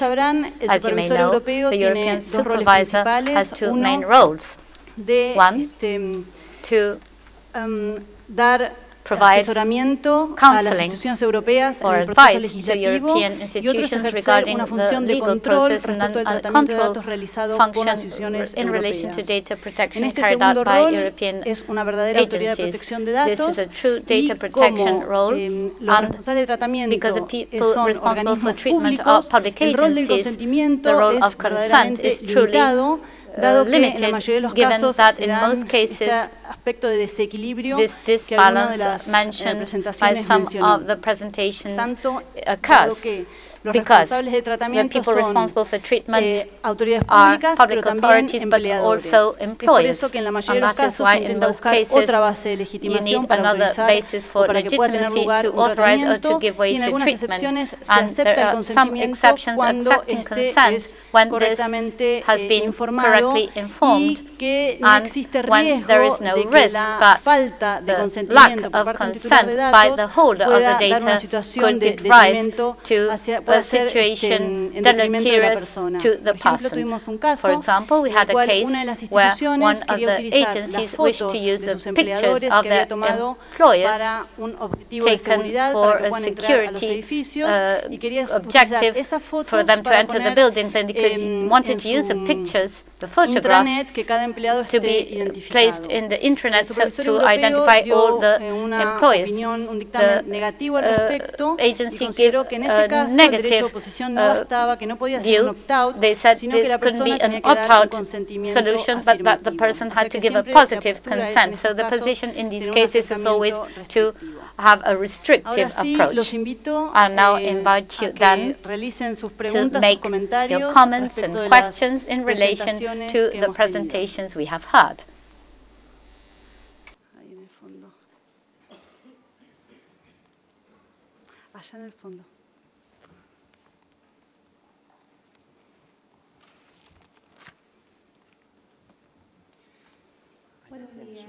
Good morning. I'm Cynthia Telles from Peru.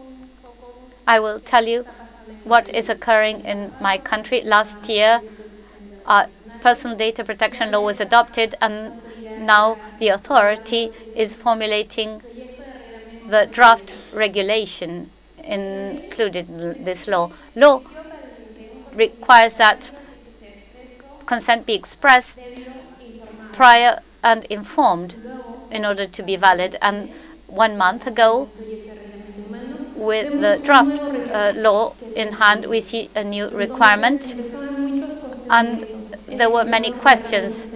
Can a lower standard include a further requirement to a higher one?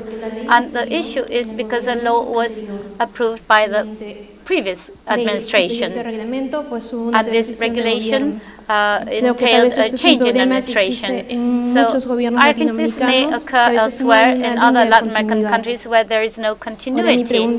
So my question is, has this something similar occurred in European countries, and what measures have been taken to have a true continuity between the original idea of respecting the law that is reflected in the complementary standards as regulations and others? Vous devez sans doute avoir au Brésil, j'espère pour vous, de bonnes juridictions constitutionnelles et administratives qui doivent annuler les règlements illégaux, qui doivent sanctionner les lois anticonstitutionnelles. S'il y a un problème de cet ordre, c'est votre ordre juridique interne qui doit l'appréhender. Alors, de manière plus particulière en matière de traitement de données, la loi belge a 20 ans, et je vous avoue qu'on a beaucoup chipoté au début. On dit voilà, une loi pour la protection des données, personne ne savait ce que ça voulait dire, on a tiré ça dans tous les sens, on ne savait pas ce qu'on devait en faire. On a dû faire nos anglais comme tous les petits-enfants, et aujourd'hui, on sort à peine de l'adolescence. C'est un long chemin de trouver une politique et des institutions qui fonctionnent bien en la matière, mais soyez exigeants dès le départ. Il n'y a pas de modèle étranger pour ce qui est du respect des règles internes. S'il vous semble que vos règles internes sont violées parce qu'une norme réglementaire viole une norme légale, vous devez postuler l'annulation de cette norme réglementaire. Il y a des instruments de débat dans votre pays. Si vous ne vous en saisissez pas, ils ne fonctionneront jamais. Et le principal, c'est de les faire fonctionner. Je crois, comme demain, le principal sera de faire fonctionner votre autorité de protection des données. In the area of data. Thank you. Another question here. Hi, thank you. Pat Walsh, GSMA. It's a question for Erin and one for Eduardo too. Erin, much of this is about your desktop experience. What are the key challenges, do you think, given that more people are moving to mobile on Facebook and perhaps sign up via mobile, of creating consistent privacy experiences for people? Because it can be a challenge on a mobile phone, so I'd like to understand what Facebook's views on that. And Eduardo, the cookie rules in the UK, one of the first countries to implement them, do you think that it's actually eroding privacy and numbing people to the importance of privacy? Because people are simply clicking OK to get rid of an inconvenience in the customer experience, because what the regulations don't do is count for user experience and user interface. The regulations don't do that. It's really important to comprehension, to people giving real informed agreement, if you like. Okay, thank you. That's a terrific question, and mobile is a real challenge, but we've worked very hard to try to mirror the experience on Facebook on mobile. And icons are very helpful. So if you saw in my slides, and I wish that I had included a slide as to sort of how we've mapped this to mobile, a couple good examples. One is with the audience selector, where you get to, again, at the time you are posting something, you can indicate the audience. Again, we are using those icons as well as the words in mobile, but the icons, again, is we hope, and we're working with others in industry to think about how can we impart key information through icons. We're not there yet, but I think that that is going to be a very interesting way in which we can help inform people about what's happening. But also in applications, I showed a screen of sort of before you share with a third-party application. We have mirrored that largely in the mobile experience. But this is why context is so important. Yes, you want to follow. He wants to.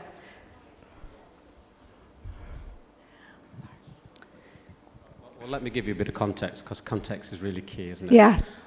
If I set and turn on my location services on my iPhone, and I go to check-in and enable Facebook and go to check-in, clearly it processes my location data. If I then go to, and I leave that setting set, and I then go to update a status, it takes my location data and tags it. So the arrow indicator on the iPhone comes up. That's not really what I want. So from a consumer experience, it's cumbersome because then I have to go back into the settings, into location settings, and disable Facebook, because I don't really want my location to be tagged just with my status update. So there seems to be something in the process not quite working there in that context.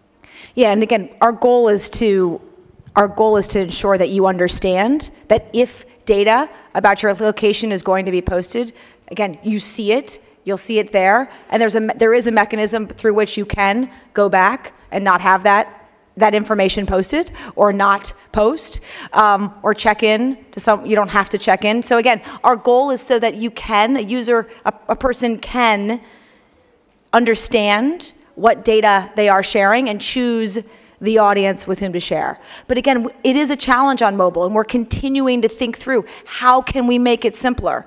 How can we build the application on mobile so it can be more seamless? And we're continuing to work on that. It's very important to us that we get that right. Thanks, Pat. I do agree with you. But let me add, I think to be honest, the role of consent is probably today overstated, okay? That's my personal view. And the reason, and at least the prior consent, the concept of before we can do anything with your data, please tick this box, please click on this button before we do anything. That notion of consent, however we call it, explicit or however we want to call it, I think we all understand what I'm trying to say. That's overstated. And the reason for that is because that goes beyond the ability to control information. That goes beyond our ability as individuals to control information. And it is precisely that ability to control the information, to have a say, which I think is fairer when you balance it against the ability of others to use that information for whatever legitimate or lawful purpose that information should be used. So for that reason, that's where I stand.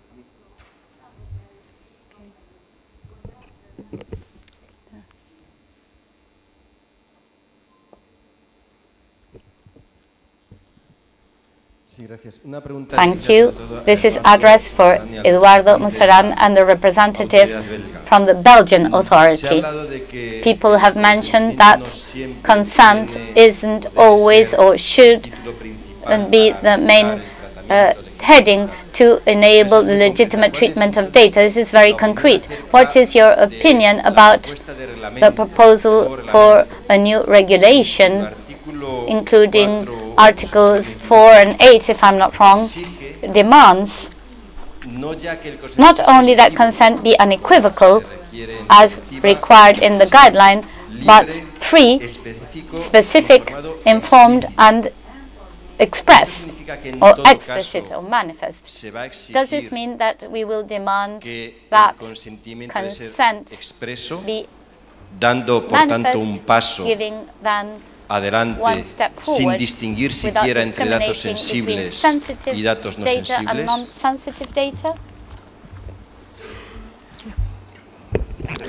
Alors, les conditions qui figurent dans la proposition de règlement sont déjà celles qui figurent dans la directive actuelle. Le consentement doit être libre, informé, spécifique. Ça existe déjà. La proposition de règlement rajoute le mot explicite et remplace en fait le mot explicite nouveau, remplace un mot qui était indubitable. Il ne devait y avoir aucun doute sur le fait que ce soit libre, informé et spécifique. Ces conditions existaient déjà au préalable. Je pense que dans la position qui est la nôtre aujourd'hui, où on se méfie de l'utilisation de cette notion de consentement, c'est qu'on a souvent tendance à présumer qu'il y a une liberté, qu'il y a une vraie information et que c'est spécifique. Spécifique, ça veut dire que ça va se porter sur une spéciesse, en droit, sur un traitement particulier bien indiqué. Dire par exemple, je consens à ce que mes données fassent l'objet de direct marketing, ce n'est pas spécifique. Mais je consens à ce que mes données fassent l'objet d'un direct marketing par telle firme à telle occasion, ça c'est spécifique. On se rend compte que ces conditions exigées qu'on exige aujourd'hui pour le consentement dans plein de situations sont impossibles à rencontrer. On ne sera jamais vraiment libre, on ne sera jamais vraiment informé et vraiment informé de manière précise au moment où il faut consentir, c'est-à-dire préalablement au traitement, et le consentement ne portera jamais vraiment sur une spéciesse. Et c'est pour ça qu'on a tendance à dire que le consentement est la base de légitimité la moins forte aujourd'hui. Les conditions qui sont exigées dans le projet de règlement sont déjà celles de la directive. On préfère valoriser les autres bases de légitimité qui figurent déjà dans la directive et qui figureront encore dans la proposition de règlement, c'est-à-dire qu'il faut, consentement ou pas, que le contrôleur ait un intérêt légitime à traiter les données et que cet intérêt légitime ne nuise pas aux droits fondamentaux de la personne. Ça, c'est une base de légitimité. La valoriser me semble plus utile que de valoriser à tout prix le consentement, pour autant que la personne dont on traite les données ait un droit d'opposition et le droit de s'y opposer à un moment. Il y a dans les bases de légitimité le fait qu'une autorité publique ait une mission à accomplir, qu'elle ait une obligation à accomplir, qu'il y a un contrat qui lie la personne au contrôleur. Ce sont des bases de légitimité dont il faut s'inquiéter avant de savoir qu'il y a ou pas un consentement, car ce seront sans doute des bases de légitimité plus fortes et plus contraignantes pour le contrôleur. Voilà. Alors, je vais dire un bref mot du règlement, puisque vous y faites allusion en prolongeant la réponse que j'ai faite à l'intervenante précédente. Il y a toujours des contestations sur les normes en préparation. Le règlement européen, lui aussi, fait l'objet de contestations de la part de certains. Ils trouvent qu'il est excessif, qu'il n'y a pas la bonne base légale, que certaines dispositions ne respectent pas ceci ou cela. Ce règlement aussi, comme les normes de pays qu'on disait émergents il y a longtemps, mais qui ont émergé depuis longtemps, comme le Brésil ou comme d'autres pays, ces normes-là feront aussi l'objet de contestations et de contrôles devant des juridictions supérieures. C'est la sécurité juridique qui est sans doute la première garantie à la protection des droits des personnes.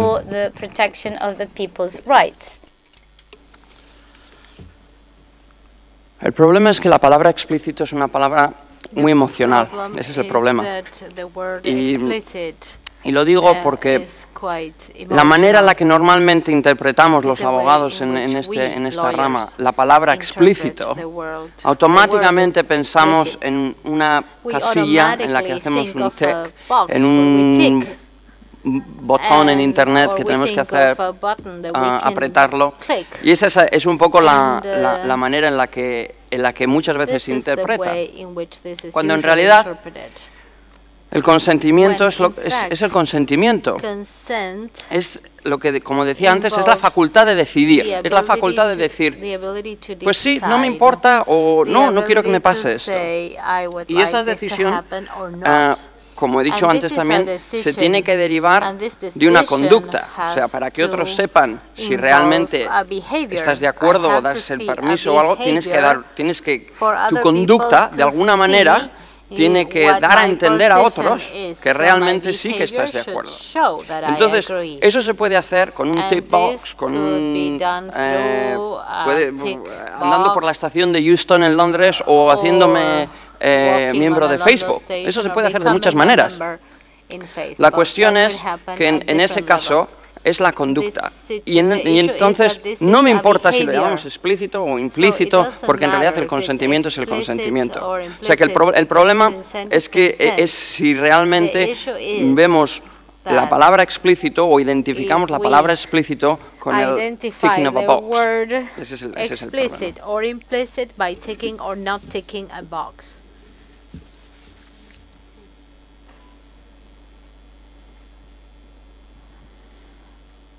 Como vimos en la primera presentación, as we saw in the first presentation, in Latin America there are different interpretations and many differences among the different countries that have different legislations. Is there a project to have a standardization organization in Mercosur similar to the one existing in Europe? Sí. Si la pregunta es si existe algún proyecto para hacer algo a nivel supranacional en la región, tengo entendido que a nivel Mercosur hay un proyecto de documento para los países. Todavía no está publicado ni terminado definitivamente, pero está la idea, es un texto armonizador, pero no crea ninguna autoridad supranacional ni nada parecido, es simplemente un texto armonizador. El problema es que el texto lleva su tiempo debatiéndose y las legislaciones individuales avanzan más rápido que el texto supranacional, con lo cual cuando salga me parece que ya va a ser un antiguo, sobre todo teniendo en cuenta las discusiones que hay a nivel europeo y los avances. Eso a nivel Mercosur. Y a nivel OEA había un proyecto también de acuerdo que no avanzó mucho tampoco. Ese es el estatus de los temas regionales.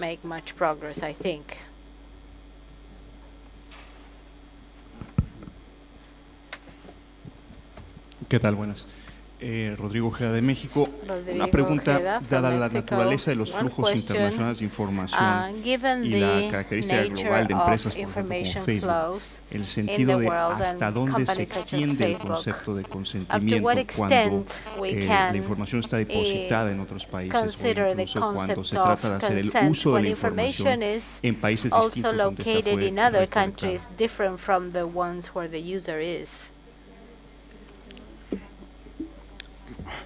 La manera en la que contestaré yo esa pregunta es, ¿existe alguna situación en la que los datos no se utilizan internacionalmente? Porque a mí me parece que no existe. O sea, el intentar delimitar el tratamiento de los datos con un concepto que se llama transferencia o flujo y decir, no, hasta aquí está bien, pero más allá de aquí no está bien, yo creo que no tiene ningún sentido en el mundo en el que vivimos, en el que todos estamos comunicados internacionalmente y universalmente. Entonces, yo creo que el entendimiento común que todas las personas deberíamos tener, y yo creo que tenemos, es que los datos, el flujo, o sea, los datos existen y el flujo de los datos es parte normal de la vida diaria de todos los seres humanos. Je veux dire un mot quand même aussi sur la règle de droit. Dans la proposition de règlement de l'Union européenne, il y a une règle intéressante qui est proposée, c'est la règle de la cible. C'est-à-dire que quand une entreprise est externe à l'Union européenne, mais qu'elle cible des citoyens européens, qu'elle recueille leurs données, même pour les traiter à l'extérieur de l'Union européenne, elle est considérée comme soumise à la règle européenne. Bien entendu, on ne sait pas aller envoyer la police belge ou les bérets verts anglais en Argentine, au Brésil ou aux États-Unis. Mais ces sociétés-là engagent leurs responsabilités en Europe, où elles font du commerce, où elles ont bien entendu des représentants. C'est un vieux raisonnement juridique qui va être peut-être consacré par la loi européenne. On en a fait usage en Belgique il y a très longtemps. Je ne sais pas si vous vous souvenez, l'époque où ce qu'on appelait les radios libres, à l'époque où la radiodiffusion était contrôlée par l'État, et il y avait des gens indépendants qui voulaient faire des petites chaînes de radio. Ils mettaient leurs émetteurs radio sur des bateaux, ils allaient dans les eaux territoriales, extraterritoriales, hors des eaux territoriales contrôlables. Et les juridictions nationales considéraient malgré tout que ces émetteurs étaient soumis à la législation. On ne savait pas les attraper, mais ils étaient malgré tout soumis à la législation nationale puisque leur cible était des citoyens d'un pays donné. Alors ici, le raisonnement sera en fait le même et je pense que c'est un bon raisonnement d'engager sa responsabilité où qu'on soit en fonction de la personne à laquelle on s'adresse et en fonction de la nature des droits de la personne à laquelle on s'adresse. Cette responsabilité, bien entendu, n'étant formellement engageable que sur un territoire donné, mais c'est déjà, je crois, un progrès et c'est un progrès qui amènera, à mon avis, à un moment donné, à partager des règles communes parce que il serait assez absurde pour une société comme Facebook, par exemple, de développer des produits spécifiques pour un pays et pas pour un autre à un moment donné. Il va y avoir une universalisation technique, technologique. Elle va devoir aussi suivre les règles de droit si elle s'impose à plusieurs endroits dans le monde. Just to follow, yes, and just to follow on these very important and helpful comments. I mean, our policies apply internationally. So the examples that I provided today of our data use policy and the other examples, they are policies that apply internationally. We work to translate them internationally.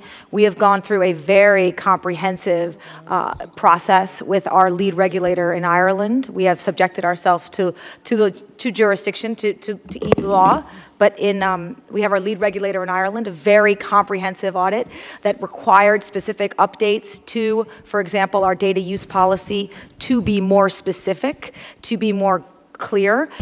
That policy is a global policy, so that will benefit users globally. And I think that's really important. So we've applied that globally. Muchas gracias. Lourdes Zamudio de Perú. Yo creo que es importante señalar lo siguiente. Al hablar del consentimiento, estamos hablando del pilar que nos permite la legitimidad del tratamiento adecuado de los datos. Sabemos que es un derecho fundamental en la protección de datos personales. Por lo menos en el Perú lo es así, está consagrado en el artículo 2, inciso sexto de la Constitución. De manera tal que la Ley de Protección de Datos es una ley de desarrollo constitucional, es una ley que desarrolla un derecho fundamental. La interpretación de una ley de desarrollo constitucional o de un derecho fundamental que lo desarrolla no puede ser de manera literal, no puede ser de manera aislada cada artículo. Tiene que ser respetar los criterios de interpretación correspondientes, como el sistemático. En este contexto, hay algunas características del consentimiento que creo yo sí podríamos exigir que sean de manera explicitada en el texto de la norma, que sea, por ejemplo, expreso o implícito o explícito, como hay normas que así lo señalan. Pero, por ejemplo, señalar que el consentimiento en la ley es previo, expreso, informado e inequívoco no significa que no tengamos que entender que además debe ser libre. Si más aún nos vamos a otro artículo de la misma ley donde desarrollan el derecho a ser informado y señalan que el titular de la información tiene que conocer cuál es el destino de ese tratamiento de datos, quién va a ser el titular o el responsable del tratamiento, el responsable o el encargado del tratamiento, si las consecuencias de dar o no dar la respuesta que es facultativa, una serie de requisitos que no tenemos por qué decir que tenga que interpretarse, que la ley tuvo que decir que sea libre, porque de todo el texto se interpreta que un consentimiento con esas características señaladas tiene que ser libre.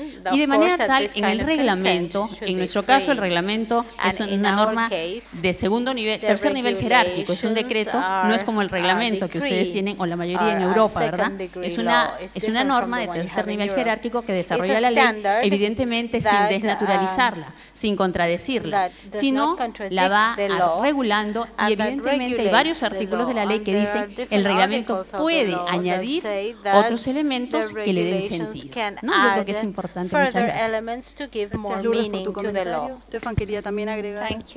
Oui, je vais faire un bref commentaire.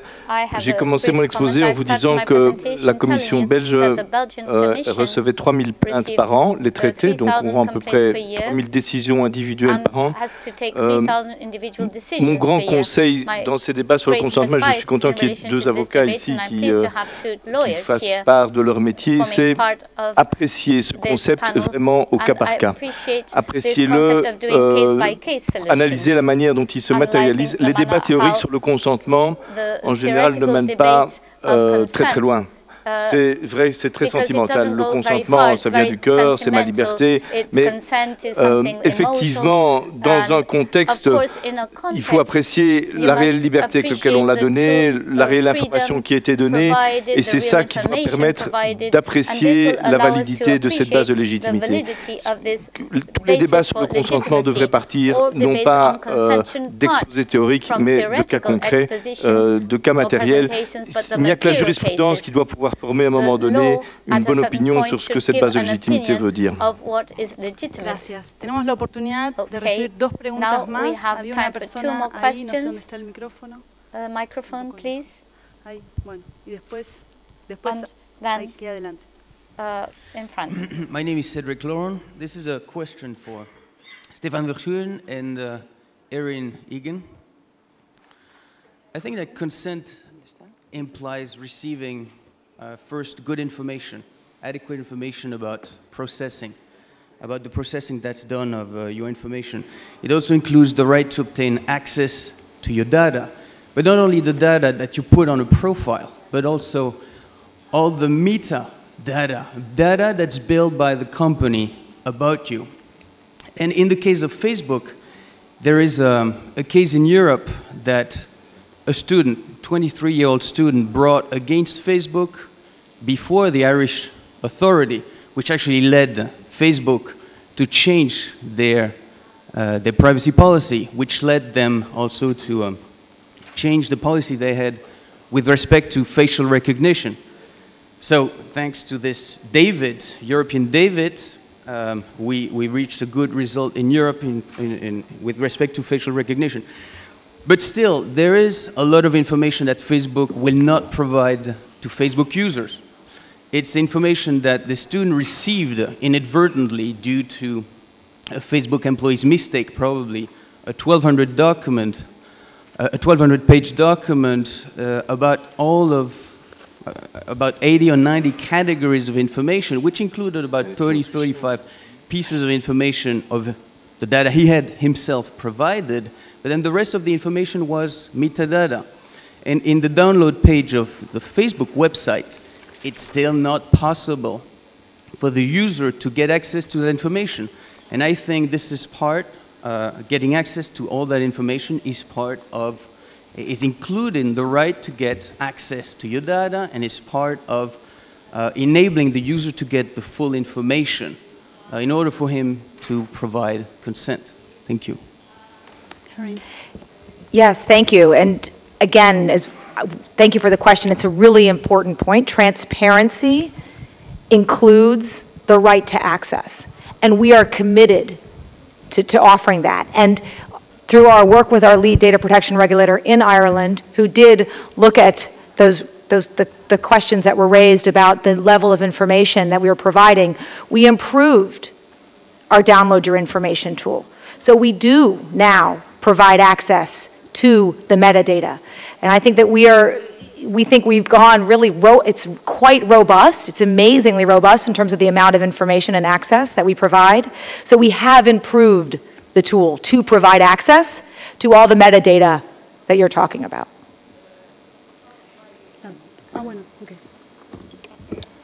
Can I just add that this reminds me of the situation where we are today, where if online you try to go for this sort of clear, simple, clean-cut, slightly intuitive approach, the criticism that follows is that that's not good enough.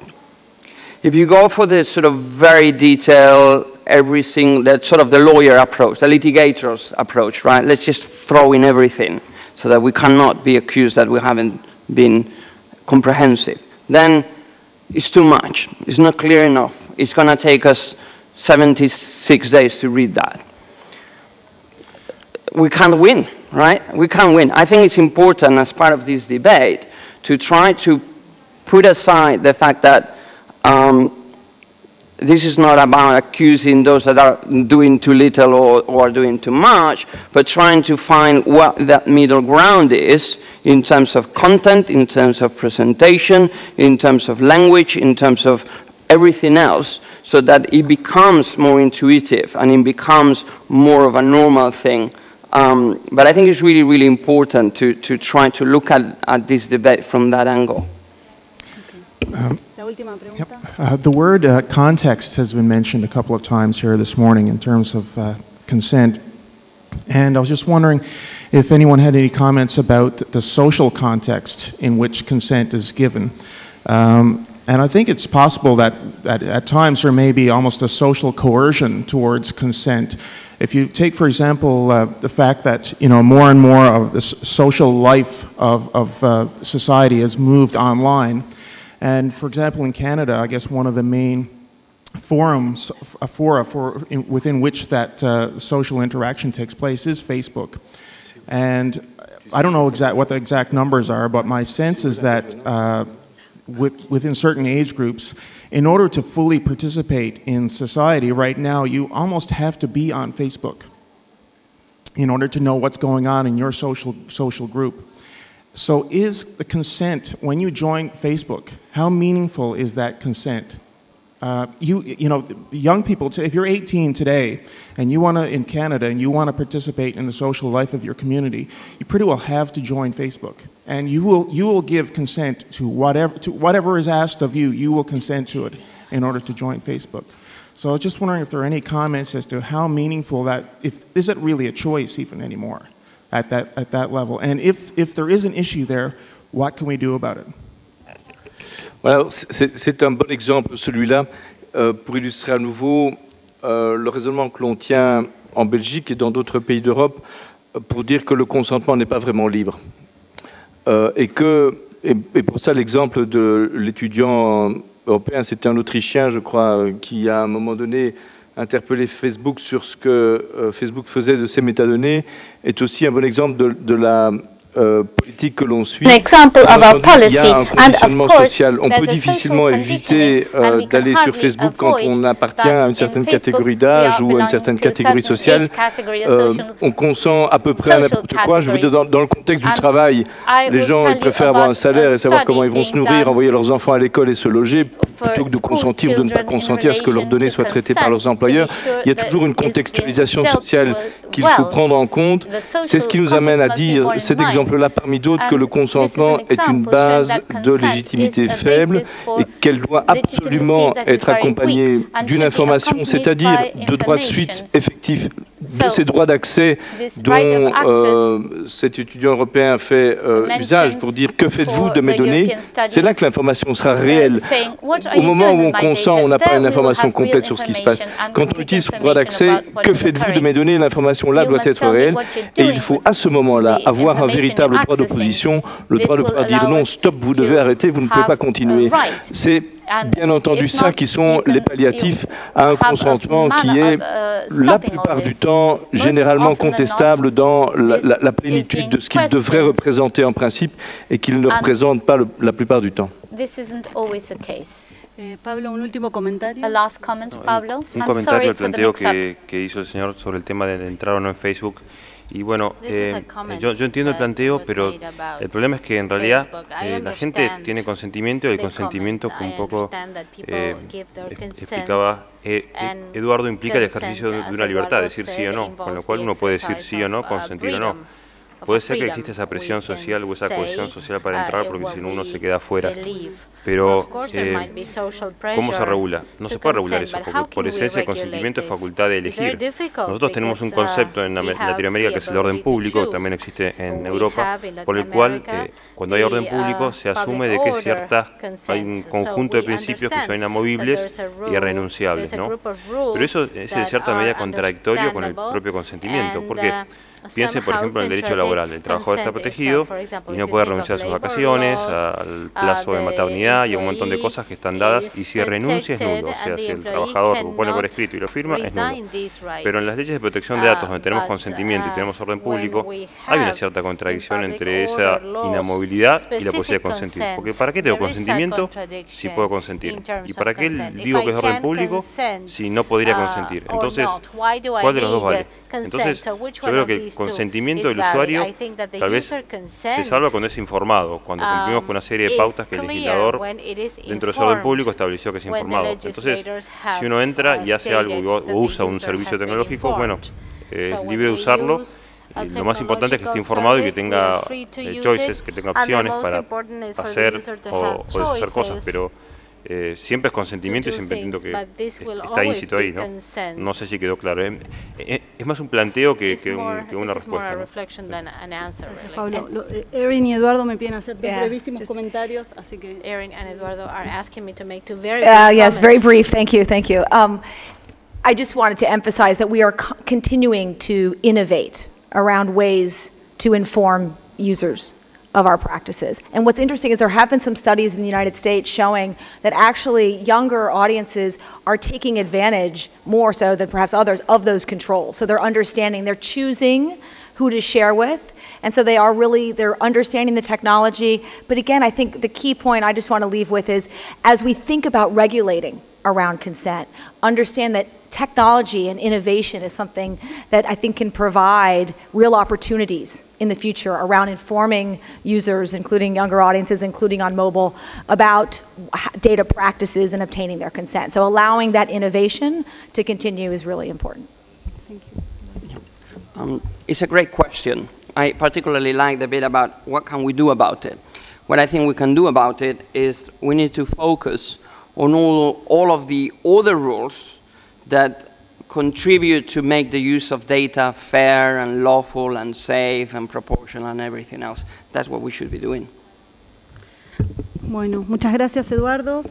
Thank you, Eduardo. To conclude, I return to Eduardo, who started his presentation stating if it was necessary or not to control our data. We all know and are aware that it's hard, that the challenges are increasingly greater. We saw the case of mobile phones and how hard it is to exert control and give consent in this regard. However, the legislator insists in granting increasingly more tools so that the exercise of self-determination is no longer an illusion but a reality. The law becomes deeper in this sense, but the industry clearly sees that the control isn't only about a legal obligation, but that this is part and parcel of trust as required from the users. So we end here. Thank you so much for attending. I also thank the interpreters who are working hard. We continue later, after lunch.